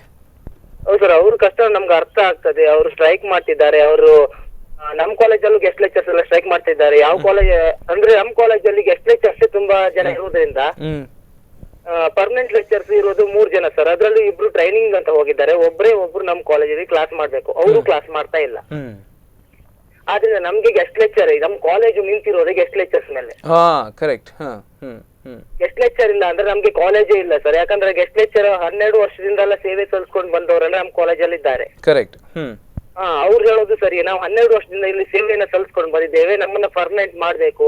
ನಿಜ ಒಪ್ಕೊಳ್ತೀವಿ ಸರ್. ಆದ್ರೆ 12 ವರ್ಷದಿಂದ ಅವ್ರು ಸೇವೆಯನ್ನ ಸಲ್ಲಿಸ್ಕೊಂಡು ಬಂದಿದ್ದಾರೆ, ಪರ್ಮನೆಂಟ್ ಮಾಡ್ಬೇಕಂತ ಹೇಳೋ ಒಂದೇ ಒಂದು ಕಾರಣದಿಂದ ನಾವು ಫೈನಲ್ ಇಯರ್ಸ್ ಸರ್, ನಾವು ಫೈನಲ್ ಇಯರ್ಸ್ ಇಲ್ಲಿವರೆಗೆ ಅವ್ರು ಕಲಿಸಿ ನಮ್ಮ ಭವಿಷ್ಯ ರೂಪಿಸಬೇಕಾದವರು ಅವರು ಕೊನೆಯ ಹಂತದಲ್ಲಿ ನಮ್ ಕೈ ಬಿಟ್ಟ ಆಗಾಯ್ತಲ್ಲ ಸರ್, ಅದೇ ಒಂದು ಬೇಜಾರ್. Okay right. ಓಕೆ ಶರತ್, ನಾನು ಈ ಪಾಯಿಂಟ್ ನಾನು ಮೇಡಮ್ ಕೇಳ್ತೇನೆ.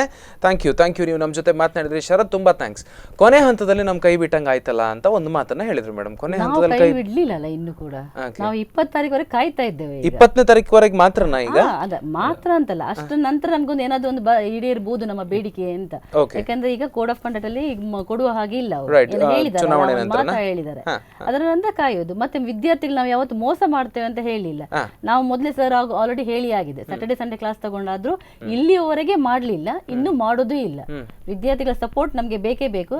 ಅದು ಅವರ ಭವಿಷ್ಯವರೆಗೆ ನಾವು ಮಾತಾಡೋದಿಲ್ಲ. ಅದು ನಮ್ಮ ಸಮಸ್ಯೆ ಕೂಡ ಅವರಿಗೆ ಅರ್ಥ ಆಗ್ಬೇಕು. ಈಗ ಯಾಕೆ ಹೀಗೆ ಮಾಡ್ತಾ ಇದ್ದೇವೆ? ಯಾಕಂದ್ರೆ ಮಕ್ಕಳ ಭವಿಷ್ಯ ರೂಪಿಸುವ ನಾವು, ನಮ್ಮ ಭವಿಷ್ಯ ಈಗ ಅಲ್ಲೋಲಕಲ್ಲ.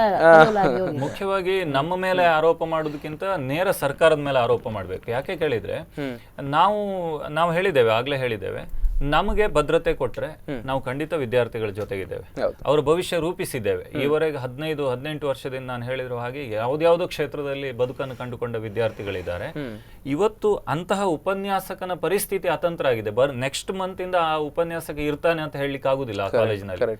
ಅಂತಹ ಪರಿಸ್ಥಿತಿಯನ್ನು ಸರ್ಕಾರ ನಮ್ಮ ಮುಂದೆ ಇಟ್ಟಿರುವುದರಿಂದ ವಿದ್ಯಾರ್ಥಿಗಳ ಭವಿಷ್ಯದ ಪ್ರಶ್ನೆ ಈಗ ಸೆಕೆಂಡರಿ ಆಗ್ತದೆ. ಯಾಕಂದ್ರೆ ನಾನು ಬದುಕಬೇಕು, ನಾನು ಉಳಿಬೇಕು ಅನ್ನುವ ಯೋಚನೆಯಲ್ಲಿ ಎಲ್ಲ ಉಪನ್ಯಾಸಕರು ಇರುವುದರಿಂದ ಈ ವಿದ್ಯಾರ್ಥಿಗಳಿಗೆ ಉಪನ್ಯಾಸಕ ತನ್ನ ಬದುಕನ್ನು ಕಂಡುಕೊಳ್ಳಿಕ್ಕೆ ಆಗದೆ ಇದ್ರೆ ಈ ಕ್ಷೇತ್ರದಲ್ಲಿ ಇಷ್ಟು ವರ್ಷ ಸೇವೆ ಮಾಡಿ ಅವು ಮತ್ತೆ ವಿದ್ಯಾರ್ಥಿಗಳ ಪ್ರಶ್ನೆ ಮತ್ತೆ ಯೋಚನೆ ಮಾಡುದು ಅವನು. ಹೌದು ಮೇಡಮ್, ನೀವು ಏನು ಹೇಳ್ತಾ ಇದ್ರಿ, ನಾಡ್ದೊಂದು ಎಕ್ಸಾಮ್ ಇದೆ, ಎಕ್ಸಾಮ್ ಬರ್ದು ಬಂದ್ಬಿಟ್ರೆ ನಾವೆಲ್ಲ ಕೆಲಸ ಮಾಡಿದವರೆಲ್ಲ ಮತ್ತೆ ಮನೆಗೆ ಹೋಗಬೇಕಾಗುತ್ತದೆ. What is that issue? March 1ರಿಂದ ಅಂದ್ರೆ ಕಾಲ್ ಫಾರ್ ಮಾಡಿದ್ದಾರೆ PhD ನೆಟ್ ಸೆಟ್ ಆದವರಿಗೆ. ಅದು ಹೊರಗಿನವರು ಕೂಡ ಮಾಡ್ಬೋದು. ನಾನು ಎಂತ ಹೇಳುದಂದ್ರೆ, ಈಗ ಎಕ್ಸಾಮ್ ಮಾಡಿದ್ರೆ ಈಗ ನಮ್ಗೆ ಅದಂದ್ರೆ ನೆಟ್ ಸ್ಲೆಟ್ ಕಂಪಲ್ಸರಿ. ಎಷ್ಟು ಸಲ ನಾವು ಅಟೆಂಡ್ ಮಾಡ್ತಾ ಇದ್ದೇವೆ ಈಗಲೂ ಕೂಡ, ಅದಷ್ಟು ಸುಲಭ ಇಲ್ಲ ಆಗ್ಲಿಕ್ಕೆ. ಸೊ ಅಂದ್ರೆ ಅವ್ರು ಯಾರಾದ್ರು ಅಪಾಯಿಂಟ್ಮೆಂಟ್ ಆದ್ರೆ ನಾವು ಸೀದಾ ಮನೆಗೆ ಹೋಗ್ಬೇಕು. 10 ವರ್ಷ 15 ವರ್ಷ ಸರ್ವಿಸ್ ಮಾಡಿದವರು ಕೂಡ ಆ ಪೊಸಿಷನ್ಗೆ ಯಾರಾದ್ರು ಬಂದ್ರೆ ನಾವು ಸೀದಾ ಮನೆಗೆ ಹೋಗ್ಬೇಕು. ನಮ್ಮನ್ನ ಯಾರು ಕೇಳುವವರು ಇಲ್ಲ, ನಮ್ದು ಗತಿ ಗೋತ್ರನೇ ಇಲ್ಲ. ಸೊ ಆ ಒಂದು ಪ್ರಾಬ್ಲಮ್ಗೋಸ್ಕರ ನಾವೀಗ ಸ್ಟಾರ್ಟ್ ಮಾಡಿದ್ವಿ. ಇಲ್ಲದಿದ್ರೆ ಇಷ್ಟು ಕಂಟಿನ್ಯೂ ಆಗಿ ಇಷ್ಟು ಜೋರಾಗಿ ಹೋರಾಟ ಖಂಡಿತ ಆಗ್ತಿರ್ಲಿಲ್ಲ. ಓಕೆ, ಮುಂದೆ ಎಲ್ಲಿ ತನಕ ಇದು ಈಗ ಹೋರಾಟ? ಮುಂದೆ ನೆಕ್ಸ್ಟ್ ಚುನಾವಣೆ ಬರ್ತಾ ಇದೆ. ನಮ್ಮ ಸ್ಟೇಟ್ ಲೀಡರ್ ಏನ್ ಹೇಳ್ತಾರೆ ನಮ್ಮ ನಾಯಕರು, ಹಾಗೆ ನಾವು ನಮ್ಮ ಎಲ್ಲ ಜಿಲ್ಲೆಯ ಅತಿಥಿ ಉಪನ್ಯಾಸಕರು ಅದೇ ರೀತಿಯಲ್ಲಿ ನಡೀತೇವೆ. ನಮಗ್ ಬಂದ ಮಾರ್ಗದರ್ಶನ ಪ್ರಕಾರ 17ಕ್ಕೆ ಎಲ್ಲ ಇಡೀ ರಾಜ್ಯಾದ್ಯಂತ ಮುಷ್ಕರ ಆಗ್ತದೆ. ಆಮೇಲೆ ನಾವು ನೇರ ಚುನಾವಣೆಯನ್ನು ಬಹಿಷ್ಕಾರ ಮಾಡ್ತೇವೆ. ನಮ್ಮ ಇಡೀ ಅತಿಥಿ ಉಪನ್ಯಾಸಕರು, ಅವರ ಕುಟುಂಬದವರು ಎಲ್ಲ ಸೇರಿ ಚುನಾವಣೆಯನ್ನು ಬಹಿಷ್ಕಾರ ಮಾಡುವುದು, ಅದು ಒಂದೇ ದಾರಿ ನಮಗೆ. ಬಹಿಷ್ಕರಿಸ್ತೇವೆ. ಮತ್ತೆ ನಮ್ಗೆ ಇವತ್ತು ಬಹುಶಃ ಎಲ್ಲ ಅತಿಥಿ ಏಜ್ ಬಾರ್ ಆದವರ ಪ್ರಶ್ನೆ ಅಂತೂ ಬಿಡಿ, ಅವರು ಮಾಡು ಇಲ್ಲವೇ ಮಾಡಿ ಆ ರೀತಿಯಲ್ಲಿ ಹೋರಾಟ ಮಾಡ್ತಿದ್ದಾರೆ. ಮತ್ತೆ ಉಳಿದವರು ಹಾಗೆ ನಮ್ಮನ್ನ ತೆಗೆದ್ರು ಸರಿ, ಶಿಕ್ಷಣ ಇಲಾಖೆ ಅತಿಥಿ ಉಪನ್ಯಾಸಕ ವೃತ್ತಿ ನಮ್ಮನ್ನು ವಜಾ ಮಾಡಿದ್ರು ಸರಿ, ಹೊಸಬ್ರನ್ನ ಅಪಾಯಿಂಟ್ ಮಾಡ್ಲಿ. ನಾವು ಬಹುಶಃ ನಾನು ಮಾತಾಡ್ತಾ ಇದ್ದೇನೆ, ನಮ್ಮ ಅತಿಥಿ ಉಪನ್ಯಾಸಕರು ಅಂತ ಹೇಳಿದ್ರೆ ಸಮರ್ಥರು, ಅವರು ಸ್ನಾತಕೋತ್ತರ ಪದವೀಧರರು, ಯಾವ ಕ್ಷೇತ್ರದಲ್ಲೂ ಅವ್ರು ಗಟ್ಟಿಯಾಗಿ ನಿಲ್ಲಕ್ಕೆ ಸಾಮರ್ಥ್ಯ ಇದ್ದವರು. ಆದ್ರೆ ಅವರದ್ದೇ ಆದ ಧ್ಯೇಯೋದ್ದೇಶಗಳಿಗೋಸ್ಕರ ಈ ಕ್ಷೇತ್ರವನ್ನು ಆಯ್ಕೆ ಮಾಡಿಕೊಂಡಿದ್ದಾರೆ. ಹವ್ಯಾಸ ಮತ್ತು ವೃತ್ತಿ, ಹವ್ಯಾಸ ಮತ್ತು ಪ್ರೀತಿ. ಹೌದು, ಪ್ರೀತಿ ವೃತ್ತಿಯನ್ನೇ ಹವ್ಯಾಸವಾಗಿ ಇರಿಸಿಕೊಂಡ್ರೆ ತೃಪ್ತಿ ಅಂತ ಕಾಣ್ತಾರೆ. ಹಾಗಾಗಿ ಉಪನ್ಯಾಸಕರು ಅಂತ ಇರುವವರೇ ವೃತ್ತಿ ಮತ್ತೆ ಪ್ರವೃತ್ತಿ ಎರಡೂ ಆಗಿ ಬಂದಿರ್ತಾರೆ, ಕೇವಲ ವೃತ್ತಿಗಾಗಿ ಅಲ್ಲ, ಹಣ ಮಾಡುವ ಉದ್ದೇಶದಿಂದ ಅಲ್ಲ. ಹಾಗಾಗಿ ಬೇರೆ ಕ್ಷೇತ್ರದಲ್ಲೂ ಸೈ ಅನಿಸಿಕೊಳ್ಳಿಕ್ಕೆ ಸಾಧ್ಯತೆ ಇದೆ. ಹಾಗಾಗಿ ಬೇರೆ ಕ್ಷೇತ್ರಕ್ಕೆ ಹೋಗ್ತೇವೆ. ಇದರಿಂದ ನಾವು ಹೊರಗೆ ಹೋಗುವ ಮಟ್ಟಕ್ಕೆ ಬಂದರೂ ಸಹ ನಾವು ಹಿಂದೆ ಸರಿಯುವುದಿಲ್ಲ, ಈ ಹೋರಾಟವನ್ನು ನಾವು ಬಿಡುವುದಿಲ್ಲ ಅಂತ. 17ಕ್ಕೆ ರಾಜ್ಯಾದ್ಯಂತ ಮುಷ್ಕರ ಆಗಿದ್ರೆ ರಾಜ್ಯಾದ್ಯಂತ ಓಕೆ, ಅದು ಫಿಕ್ಸ್ ಆಗಿದೆ. Right, okay. ಇನ್ನೊಂದು ಬ್ರೇಕ್ ತಗೊಳ್ಳೋಣ. ನೀವೇನಾದರೂ ಹೇಳೋದೈತೆ ಮೇಡಮ್? ಬ್ರೇಕ್ ಆಗಿ ವಾಪಸ್ ಬಂದ ನಂತರ ನಾನು ನಿಮ್ಮ ಹತ್ರನೇ ಮಾತಾಡ್ತೇನೆ. Sorry to break you. Yes ವೀಕ್ಷಕರೇ, ಈಗ ಒಂದು ಬ್ರೇಕ್ನ ತಗೋಬೇಕು. ಈ ಸಮಸ್ಯೆಗಳನ್ನು ಈಗ ನೋಡಿದರೆ ರಂಜಿತ್ ಶೆಟ್ಟರು ಹೇಳೋ ಹಾಗೆ ನೇರವಾಗಿ ಸರ್ಕಾರಕ್ಕೆ ದೂರಬೇಕು ಅಂತ. ಮಕ್ಕಳು ಹೌದು, ಅವ್ರು ಹೇಳೋದು ಕೂಡ ಒಂದು ಆ್ಯಂಗಲಿಂದ ಸರಿನೇ ಇದೆ. ಇದು ಎಲ್ಲ ರೀತಿಯಲ್ಲೂ ವಿಮರ್ಶೆ ಮಾಡ್ಕೊಂಡು ನೋಡಿದಾಗ ಈಗ ಪ್ರಾಯಶಃ ಚುನಾವಣೆಯ ನೀತಿ ಸಂಹಿತೆ ಇರೋದ್ರಿಂದ ಇವರೇನು ಮಾತನಾಡೋದಕ್ಕೆ ಆಗ್ತಾ ಇಲ್ಲ ಅಂತಲೂ ನಾವು ಒಂದು ಕಡೆಯಲ್ಲಿ ಅಂದುಕೊಳ್ಳಬಹುದೇನೋ. ಮತ್ತಷ್ಟು ಮಾತಾಡೋಣ ಒಂದು ಸಣ್ಣ ಬ್ರೇಕ್ನ ನಂತರ.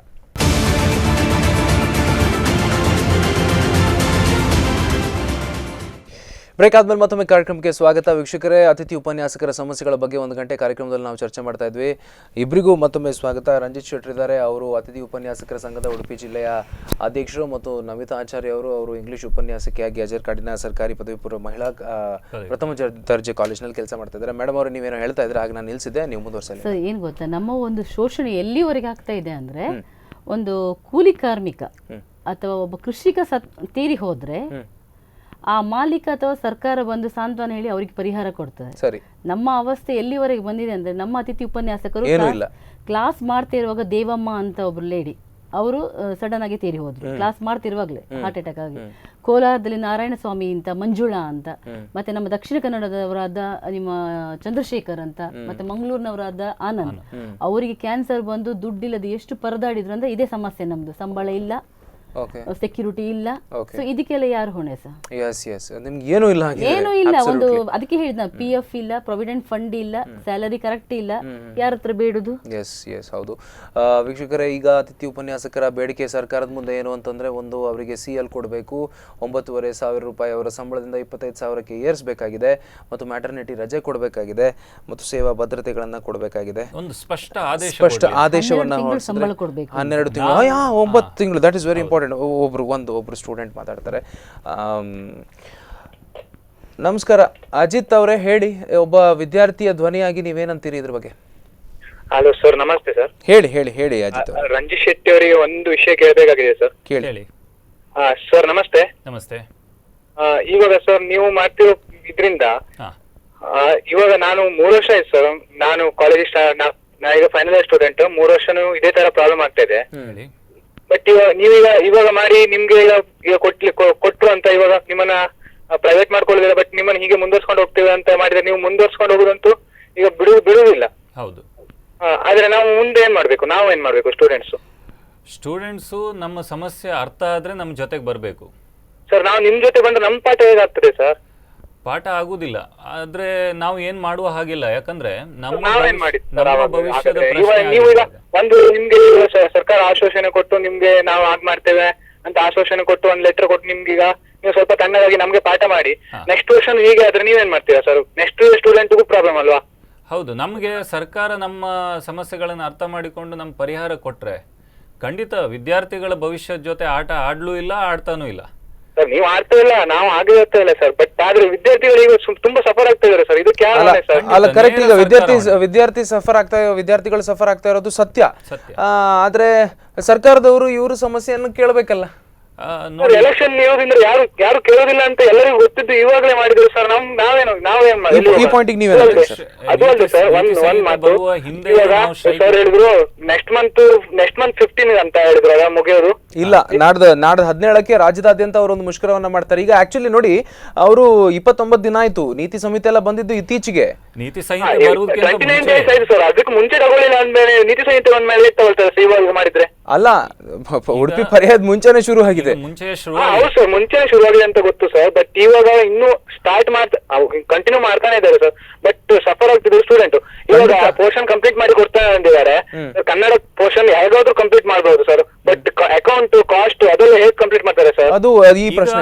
ಕಂಪ್ಲೀಟ್ ಮಾಡಿದಾಗ್ಲೂ ಸಹ ನಮ್ಗೆ ಸಂಪೂರ್ಣ ಸಂಬಳ ಕೊಡ್ಲಿಲ್ಲ. ಅದು ಇಲಾಖೆ ಮತ್ತು ಸರ್ಕಾರದ ನೇರ ಹೊಣೆ. ಅದು ಈ ಹೋದ ಸಂಬಳ ಕೊಡ್ಲಿಲ್ಲ. ನಾವು ಒಪ್ತೇವೆ ಸರ್, ಸ್ಟೂಡೆಂಟ್ ಎಲ್ಲರೂ ಒಪ್ತೇವೆ, ನಾವು ನಿಮ್ ಪರವಾಗಿಲ್ಲ. ಬಟ್ ಏನಂದ್ರೆ ನಮ್ಗೆ ಇವಾಗ ತಿಳಿದಿಲ್ಲ ಅಂದ್ರೆ ನಾವು ಎಕ್ಸಾಮ್ ಅಲ್ಲಿ ಹೆಂಗ್ ಬರೋದು ಸರ್? ಈಗ ಅಕೌಂಟ್ ನಾವು ಈಗ ಥಿಯರಿಟಿಕಲ್ ಸಬ್ಜೆಕ್ಟ್ ಯಾವ್ದು ನಾವೇ ಓದ್ಕೊಂಡು ಬರೀ ಸರ್. ಇದನ್ನ ನೇರವಾಗಿ ಅಜಿತ್ ಅವರೇ ನಿಮ್ಮ ಪಾಯಿಂಟ್ ಎಲ್ಲವೂ ಸರಿ ಇದೆ. ನಿಮ್ಮ ಪಾಯಿಂಟ್ ಒಬ್ಬ ವಿದ್ಯಾರ್ಥಿಯಾಗಿ ನೀವೇನ್ ಹೇಳ್ತಿದ್ದೀರಿ ಎಲ್ಲವೂ ಸರಿ ಇದೆ. ನೀವೆಲ್ಲರೂ ಈಗ ನೀವು ಒಬ್ಬರೇ ಅಲ್ಲ, ಎಷ್ಟೊಂದು ಜನ ವಿದ್ಯಾರ್ಥಿಗಳು ಈ ಪ್ರಾಬ್ಲಮ್ ಅನ್ನ ಫೇಸ್, ನೀವೆಲ್ಲರೂ ಕೂಡ ಇವ್ರ ಸರ್ಕಾರಕ್ಕೆ ಕೇಳೋ ಹಾಗೆ ನೀವು ಸರ್ಕಾರಕ್ಕೆ ಕೇಳಿ. ನಮ್ಮ ಸಮಸ್ಯೆಯನ್ನ ನೀವು ಯಾವಾಗ ಕೇಳ್ತೀರಾ? ನೀವು ನಮಗ್ ಪಾಠ ಆಯ್ತು, ಸರ್ಕಾರಕ್ಕೆ ಕೇಳ್ತಿದ್ದೇವೆ, ನಾಳೆ ಮಾಡ್ಬೇಕಂತ ಇದ್ದೇವೆ, ಬಟ್ ನಮ್ ಪರ್ಮಿಷನ್ ಸಿಕ್ಕಿಲ್ಲ. ಅಲ್ಲ ನೀವು ಪರ್ಮಿಷನ್ ವಿಚಾರವಾಗಿ ಕರ್ನಾಟಕ ಸ್ಟೂಡೆಂಟ್ ಬಂದ್ರೆ ಮಾತ್ರ ಇದಕ್ಕೆ ಸಾಧ್ಯ ಸರ್, ಇಲ್ಲ ಅಂದ್ರೆ ಆಗುದಿಲ್ಲ. ಹೌದು, ಎಲ್ಲ ಇಡೀ ಸ್ಟೂಡೆಂಟ್ಸ್ ಗಳು ಒಟ್ಟಾಗಿ ಒಂದು ದಿನ ಸೇರಿ ಸರ್ಕಾರಕ್ಕೆ ಕೇಳಿ. ನಮ್ಮ ಭವಿಷ್ಯದ ಜೊತೆ ಅವರೆಲ್ಲ ಚಲಾಟ ಆಡ್ತಿರೋದು, ನೀವು ಅವ್ರು ನೋಡಿ ಹೇಳ್ತಾ ಇದಾರೆ ನಾವು ಆಡ್ತಾ ಇಲ್ಲ ಅಂತ, ನಿಮ್ಗೆಲ್ಲ ಪಾಠ ಮಾಡ್ಕೊಡ್ತೀನಿ ಅಂತ ಹೇಳ್ತಾರೆ, ನೀವು ಅವ್ರನ್ನು ಕೇಳಿ ನಮ್ಮನ್ನು ಕೇಳಿ ಅಂತ ಹೇಳಿ. ಹೌದು ಸರ್, ನಾವು ಒಂದು ವಿಷಯ ಕೇಳ್ತೇನೆ ಸರ್, ಇಡೀ ಆಲ್ ಸ್ಟೂಡೆಂಟ್ಸ್ ಹೇಗೆ ಕಮ್ಯುನಿಕೇಟ್ ಮಾಡ್ಲಿಕ್ಕೆ ಸರ್? ಅಲ್ಲ, ಈಗ ಅದಕ್ಕೊಂದು ಯೂನಿಯನ್ ಸಂಘಟನೆಯಿಂದ ಸಾಧ್ಯ ಸಂಘಟನೆಗಳಿಂದ ಸಾಧ್ಯ ಇದೆ. 17ಕ್ಕೆ ಎಲ್ಲಾ ಸಂಘಟನೆಯವರು ರಾಜ್ಯದಾದ್ಯಂತ ನಮ್ಗೆ ಬೆಂಬಲವನ್ನು ಕೊಟ್ಟಿದ್ದಾರೆ. ಸರ್ ನಾವು ಒಂದು ವಿಷಯ ಹೇಳ್ತೇನೆ, ಇವತ್ತು ಸಂಘಟನೆಯಿಂದ ಮುಂದೆ ಹೋಗಿದ್ದಕ್ಕೆ ನೀವು ಎಲೆಕ್ಷನ್ ಇಂದ ಇದು ನಿಮ್ದು ಪಾರ್ಟಿ ಪೊಲಿಟಿಕಲ್ ಪಾರ್ಟಿ ಅಂತ ಹೇಳಿ ನಮ್ಗೆ ಇದ್ ಮಾಡಿದ್ದಾರೆ ಸರ್. ನಾವು ಅದರಿಂದ ನಾವು ಮುಂದೆ ಹೋದ್ರೆ ನಮ್ಗೆ ಪ್ರಾಬ್ಲಮ್ ಆಗುದಿಲ್ಲ ಸರ್. ಈಗ ಎಲೆಕ್ಷನ್ ಇಂದ ನಾವು ನಾನು ಒಬ್ಬ ಪಾಯಿಂಟ್ ಆದ್ರೆ ನಾಳೆ ಎಲೆಕ್ಷನ್ ಇದು ಮುಂದೆ ಹೋದ್ರೆ ನಾನು ಒಬ್ಬ ಒಳಗೆ ಹೋಗ್ತೇನೆ ಸರ್, ಅದರಿಂದ ಯಾರು ಒಳಗೆ ಹೋಗ್ತಾರೆ? ಇಲ್ಲಿ ಎಲ್ಲ ಸಮಸ್ಯೆಗಳು ತುಂಬಾ ಇದೆ. ನಮ್ಮ ವ್ಯವಸ್ಥೆ ಒಳಗೆ ಸಮಸ್ಯೆಗಳನ್ನು ಹುಡುಕ್ತಾ ಹೋದ್ರೆ ವ್ಯವಸ್ಥೆ ಸಮಸ್ಯೆ ಇದೆ ಅಂತ ಸರ್. ನಾನ್ಗಿಂತ ಮೊದ್ಲೇ ಸ್ಟಾರ್ಟ್ ಆಗಿದೆ ಸರ್ ಈ ಪ್ರಾಬ್ಲಮ್. ಇನ್ನು ಮಾಡ್ಕೊಳ್ಳಿ, ಇನ್ನು ಮಾಡಕ್ ಆಗುದಿಲ್ಲ. ಹಾಗಾದ್ರೆ ನಾವೇನ್ ಮಾಡ್ಬೇಕು ಸರ್? ನಾವೆಲ್ಲಿ ಹೋಗೋಣ? ಸರಿ ಆಗ್ತಾ ಇಲ್ಲ. ಯಾಕಂದ್ರೆ ಈ ಸರ್ಕಾರ, ನಾನು ಆಗ ಹೇಳಿದ ಹಾಗೆ 29 ದಿನ ಆದ್ರೂ ಒಂದು ಉನ್ನತ ಶಿಕ್ಷಣ ಇಲಾಖೆಯ ಸಮಸ್ಯೆಯನ್ನು ಪರಿಹಾರ ಮಾಡ್ಲಿಕ್ಕೆ ಆಗ್ಲಿಲ್ಲ ಅಂದ್ರೆ ಇದು ಹುಡುಗ ಹೇಳಿದ ಹಾಗೆ ತಪ್ಪಿಲ್ಲ. ಯಾಕಂದ್ರೆ ಇದಕ್ಕೆ ಕಾರಣ ಜವಾಬ್ದಾರಿ ಯಾರು? ಇದೆಲ್ಲ ವ್ಯವಸ್ಥೆಗೆ ಜವಾಬ್ದಾರಿಯನ್ನು ನೇರ ಸರ್ಕಾರವೇ ಹೊರಬೇಕಾಗ್ತದೆ ಬಿಟ್ರೆ ಮತ್ತೆ ಯಾರು ಅಲ್ಲ. ಇಲ್ಲದೆ ಇದೆ. ಒಂದ್ ವಿಷಯ ಸರ್, ಹೇಳಿ ಅಜಿತ್ ಹೇಳಿ ಸರ್. ನಾವು ನಮ್ದು ಬಿಡಿ ಸರ್, ಹುಡುಗರದ್ದು ಏನೋ ಆಗ್ತದೆ ಸರ್. ನಮ್ಮ ಕಾಲೇಜಲ್ಲಿ ನಾವು ಸರ್ಕಾರಿ ಕಾಲೇಜಲ್ಲಿ ಕಲಿಬೇಕು ಅಂತ ಮಿನಿಮಮ್ ನಮ್ದು ಕಾಲೇಜಲ್ಲಿ ಒಂದು 20-30 ಜನ ಇದು ರ್ಯಾಂಕ್ ಪಡೆದ ಸ್ಟೂಡೆಂಟ್ ಎಲ್ಲ, ಕರ್ನಾಟಕ ರ್ಯಾಂಕ್ ಪಡೆದ ಸ್ಟೂಡೆಂಟ್ ಎಲ್ಲ ಇದೆ ಸರ್. ಆ ಮಕ್ಕಳಿಗೆ ಓದ್ಲಿಕ್ಕೆ ಏನು ದುಡ್ಡು ಹಣ ಸಾಕಾಗ್ದೇನೋ ಪಾಪ ಗೌರ್ಮೆಂಟ್ ಕಾಲೇಜಿಗೆ ಬಂದಿರ್ತಾರೆ. ಪಾಪ ಆ ಮಕ್ಕಳಿಗೇನೆ ಪಾಪ ಮಾಡಿದ್ದಾರೆ ಸರ್ ಇಲ್ಲಿ ಬರ್ಲಿಕ್ಕೆ. ಬೇರೆ ಕಾಲೇಜಿಗೆ ಹೋಗ್ಲಿಕ್ಕೆ ಹಣ ಇಲ್ಲಿ ಬಂದಿದ್ದಾರೆ ಸರ್.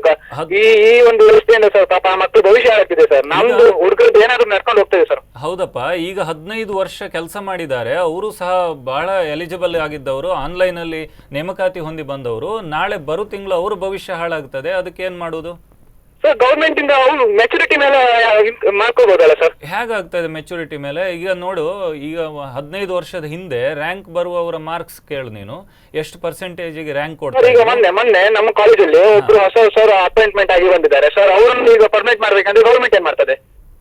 ಅಪಾಯಿಂಟ್ಮೆಂಟ್ ಆಗಿ ಬಂದಿದ್ದಾರೆ. ಹೊಸದಾಗಿ 6th ಗೆ ಅಂತ ನಾವು ಮೊನ್ನೆ ಹೋದಾಗ ಹೊಸ ಸರ್ ಬಂದಿದ್ದಾರೆ, ಒಬ್ರು ಹೋಗಿ ಇನ್ನೊಬ್ರು ಬಂದಿದ್ದಾರೆ. ಅವ್ರನ್ನ ಅಪಾಯಿಂಟ್ಮೆಂಟ್ ಮಾಡ್ಕೊಂಡು ಅವ್ರಿಗೆ ಗೌರ್ಮೆಂಟ್ ಮಾಡ್ಬೇಕಂದ್ರೆ ಸರ್ಕಾರ ಏನ್ ಮಾಡ್ತೇವೆ ಸರ್? ಹೌದು, ಅಲ್ಲ ಅದು ನನ್ಗೆ ಅರ್ಥ ಆಗಲಿಲ್ಲ. ಏನು ಅದನ್ನ ಮತ್ತೆ ಇನ್ನೊಮ್ಮೆ ಸ್ವಲ್ಪ ಬಿಡಿಸಿ ಹೇಳಿ ಅಜಿತ್, ಏನದು ಸರ್? ಇವಾಗ ಹೊಸ ಸರ್ ಒಬ್ರು ಅಪಾಯಿಂಟ್ಮೆಂಟ್ ಆಗಿದ್ದಾರೆ, ಹೊಸದಾಗಿ ಬರ್ತಿದ್ದಾರೆ ನಮ್ಮ ಕಾಲೇಜಿಗೆ. ಓಕೆ, ಅವರಿಗೆ ಇವಾಗ ಗೌರ್ಮೆಂಟ್ ಮಾಡ್ಬೇಕಂತ ಗೌರ್ಮೆಂಟ್ ಹೇಗೆ ಹೋಗ್ತದೆ ಅಂತ ಕೇಳಿ ಅವ್ರಿಗಲ್ಲ. ಈಗ ನೋಡಿ, ಸಂಘಟನೆ ಅಂತ ಹೇಳಿದ್ರೆ ನನಗೆ ಪರ್ಮನೆಂಟ್ ಮಾಡಿ ಅಂತ ನಾನು ಕೇಳ್ಕೊಳ್ತಾ ಇಲ್ಲ. ಎಲ್ಲರಿಗೂ ಪರ್ಮನೆಂಟ್ ಮಾಡ್ಬೇಕು, ಅದು ಹೋಗ್ತೇನೆ ಸರ್. ಎಲ್ಲರಿಗೂ ಪರ್ಮನೆಂಟ್ ಮಾಡ್ಲಿ, ಗೌರ್ಮೆಂಟ್ ಹೋಗ್ತಿಲ್ಲ ಅಂದ್ರೆ ನಾವು ಏನ್ ಮಾಡ್ತೀವಿ ಸರ್? ನಮ್ಗೆ ಪ್ರಾಬ್ಲಮ್ ಆಗುತ್ತೆ. ಒಂದು ಸ್ಪಷ್ಟ ಸಮಸ್ಯೆ ನಾನೊಂದು ಸ್ಪಷ್ಟ ಸಮಸ್ಯೆ ಹೇಳ್ತೇನೆ. ಈಗ 15 ಏಜ್ ಬಾರ್ ಆದವರು ಇದ್ದಾರೆ ನಮ್ಮ ಜೊತೆಗೆ. ಇಡೀ ಕರ್ನಾಟಕದ 2000 ಚಿಲ್ಲರೆ ಜನ ಏಜ್ ಬಾರ್ ಆದವರು ಇದ್ದಾರೆ. ಗವರ್ಮೆಂಟ್ ಕಾಲ್ ಫಾರ್ ಮಾಡಿದಾಗ ಅವರಿಗೆ ಅಪ್ಲೈ ಮಾಡ್ಲಿಕ್ಕೆ ಅವಕಾಶ ಇಲ್ಲ. ಓಕೆ, 15 ವರ್ಷದಿಂದ ಸರ್ಕಾರದ ಪ್ರತಿನಿಧಿಯಾಗಿ ಕೆಲಸ ಮಾಡ್ತಾ ಇದ್ದಾರೆ.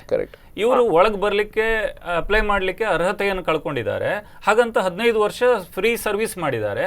ಇವರಿಗೆ ಸರ್ಕಾರ ಏನ್ ಭರವಸೆ? ಈಗ ನನ್ನ ಪರವಾಗಿ ನಾನು ಹೋರಾಟಕ್ಕೆ ಹೋಗ್ತಾ ಇಲ್ಲ, ನನಗೆ ಆಗ್ತದೆ ಅನ್ನುವ ವಿಶ್ವಾಸವೂ ಇಲ್ಲ, ಭರವಸೆಯೂ ಇಲ್ಲ.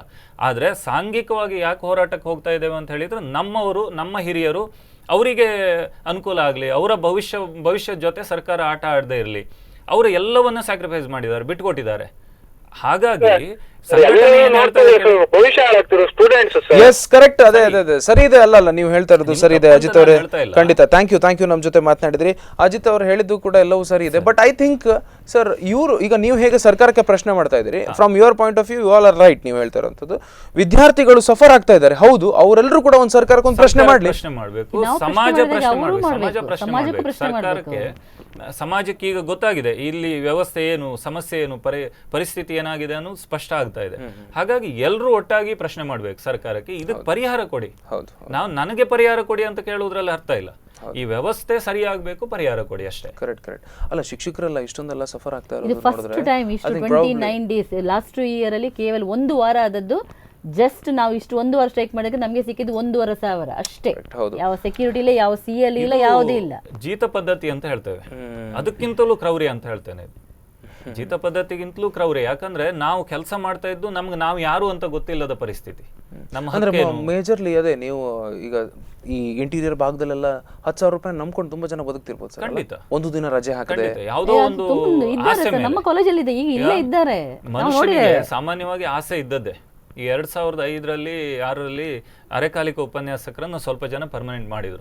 ಹಾಗಾಗಿ ಏನೋ ಈ ಉಪನ್ಯಾಸಕರು ಭವಿಷ್ಯದಲ್ಲಿ ನಮ್ಗೇನೋ ಭದ್ರತೆ ಸಿಗ್ತದೆ, ಸರ್ಕಾರ ನಾವು ಉಚಿತವಾಗಿ ಸರ್ಕಾರಕ್ಕೆ ಸೇವೆ ಸಲ್ಲಿಸಿದ್ರಿಂದ ನಮ್ಮ ಬಗ್ಗೆ ಏನೋ ಕಾಳಜಿ ವಹಿಸ್ಕೊಳ್ತದೆ ಅನ್ನುವ ಭರವಸೆಯಿಂದ ಅಷ್ಟೇ. ಆಸೆ ಇಲ್ಲದೆ ಮನುಷ್ಯ ಇಲ್ಲ, ಯಾವ ವೃತ್ತಿಯಲ್ಲಿದ್ರೂ ಒಂದು ಆಸೆ ಇರ್ತದೆ. ಹಾಗಾಗಿ ಆ ಆಸೆಯನ್ನು ಇಟ್ಕೊಂಡು, ಭಾವನೆಯನ್ನು ಇಟ್ಕೊಂಡು ಆಟ ಆಡಬಾರ್ದು. ಕರೆಕ್ಟ್. ಸರ್ಕಾರ ಸ್ಪಷ್ಟವಾಗಿ ಹೇಳ್ಬೇಕು, ಗೆಸ್ಟ್ ಅಂದ್ರೆ ಎಷ್ಟು ವರ್ಷ, ರೈಟ್, ಒಂದು ನಿಗದಿಪಡಿಸಿ. ಗೆಸ್ಟ್ ಅಂದ್ರೆ ಹೇಗೆ ಬಂದು ಹೋಗೋದಾ ಅಥವಾ ಬೆಳಿಗ್ಗೆ ಬಂದು ರಾತ್ರಿ ತನಕ ಇರೋದಾ, ಕರ್ತವ್ಯಗಳೇನು, ಸ್ಪಷ್ಟವಾದ ಆದೇಶ ಬೇಕು. ಸರಿಯಾದ ಶಿಕ್ಷಣ ನೀತಿಯನ್ನು ರೂಪಿಸದೆ ಕರ್ನಾಟಕದಲ್ಲಿ ಶಿಕ್ಷಣ ವ್ಯವಸ್ಥೆ ಸರಿಯಾಗುವುದಿಲ್ಲ. ಈ ಶಿಕ್ಷಣ ನೀತಿಯೇ ಇಲ್ಲ ನಮಗೆ. ಎಸ್ ಮೇಡಮ್, ನೀವೇನಾದ್ರೂ ಹೇಳೋದಿತ್ತ ಬಾಕಿ ಇತ್ತ? ಏನ್ ಗೊತ್ತಾ, ರಾಜಸ್ಥಾನದಲ್ಲಿ ಮನೆ ಕೆಲಸ ಮಾಡುವ ಲೇಡೀಸ್ ನವರಿಗೆ ಸೆಕ್ಯೂರಿಟಿ ಕೊಡ್ತಾ ಇದ್ದಾರೆ. 6,000 ಮಿನಿಮಮ್ ಸ್ಯಾಲರಿ, ಡೆಲಿವರಿ, ತಿಂಗಳಿಗೆ ಒಂದು ರಜೆ. ಅವರಿಗಿಂತ ನಮ್ಮ ಪರಿಸ್ಥಿತಿ ನಿಕೃಷ್ಟನಾ? ಈಗ ಮತ್ತೆ ಬೇರೆ ರಾಜ್ಯಗಳಲ್ಲೆಲ್ಲ ನಿಮ್ಗೆ ಜಾಸ್ತಿ ಸಂಬಳ ಇದೆ. 25,000 ಕೊಡ್ತಾ ಇದೆ. ಇದನ್ನ ಪೇಪರ್ ಅಲ್ಲಿ ಓದಿದ್ದು ನಾವು.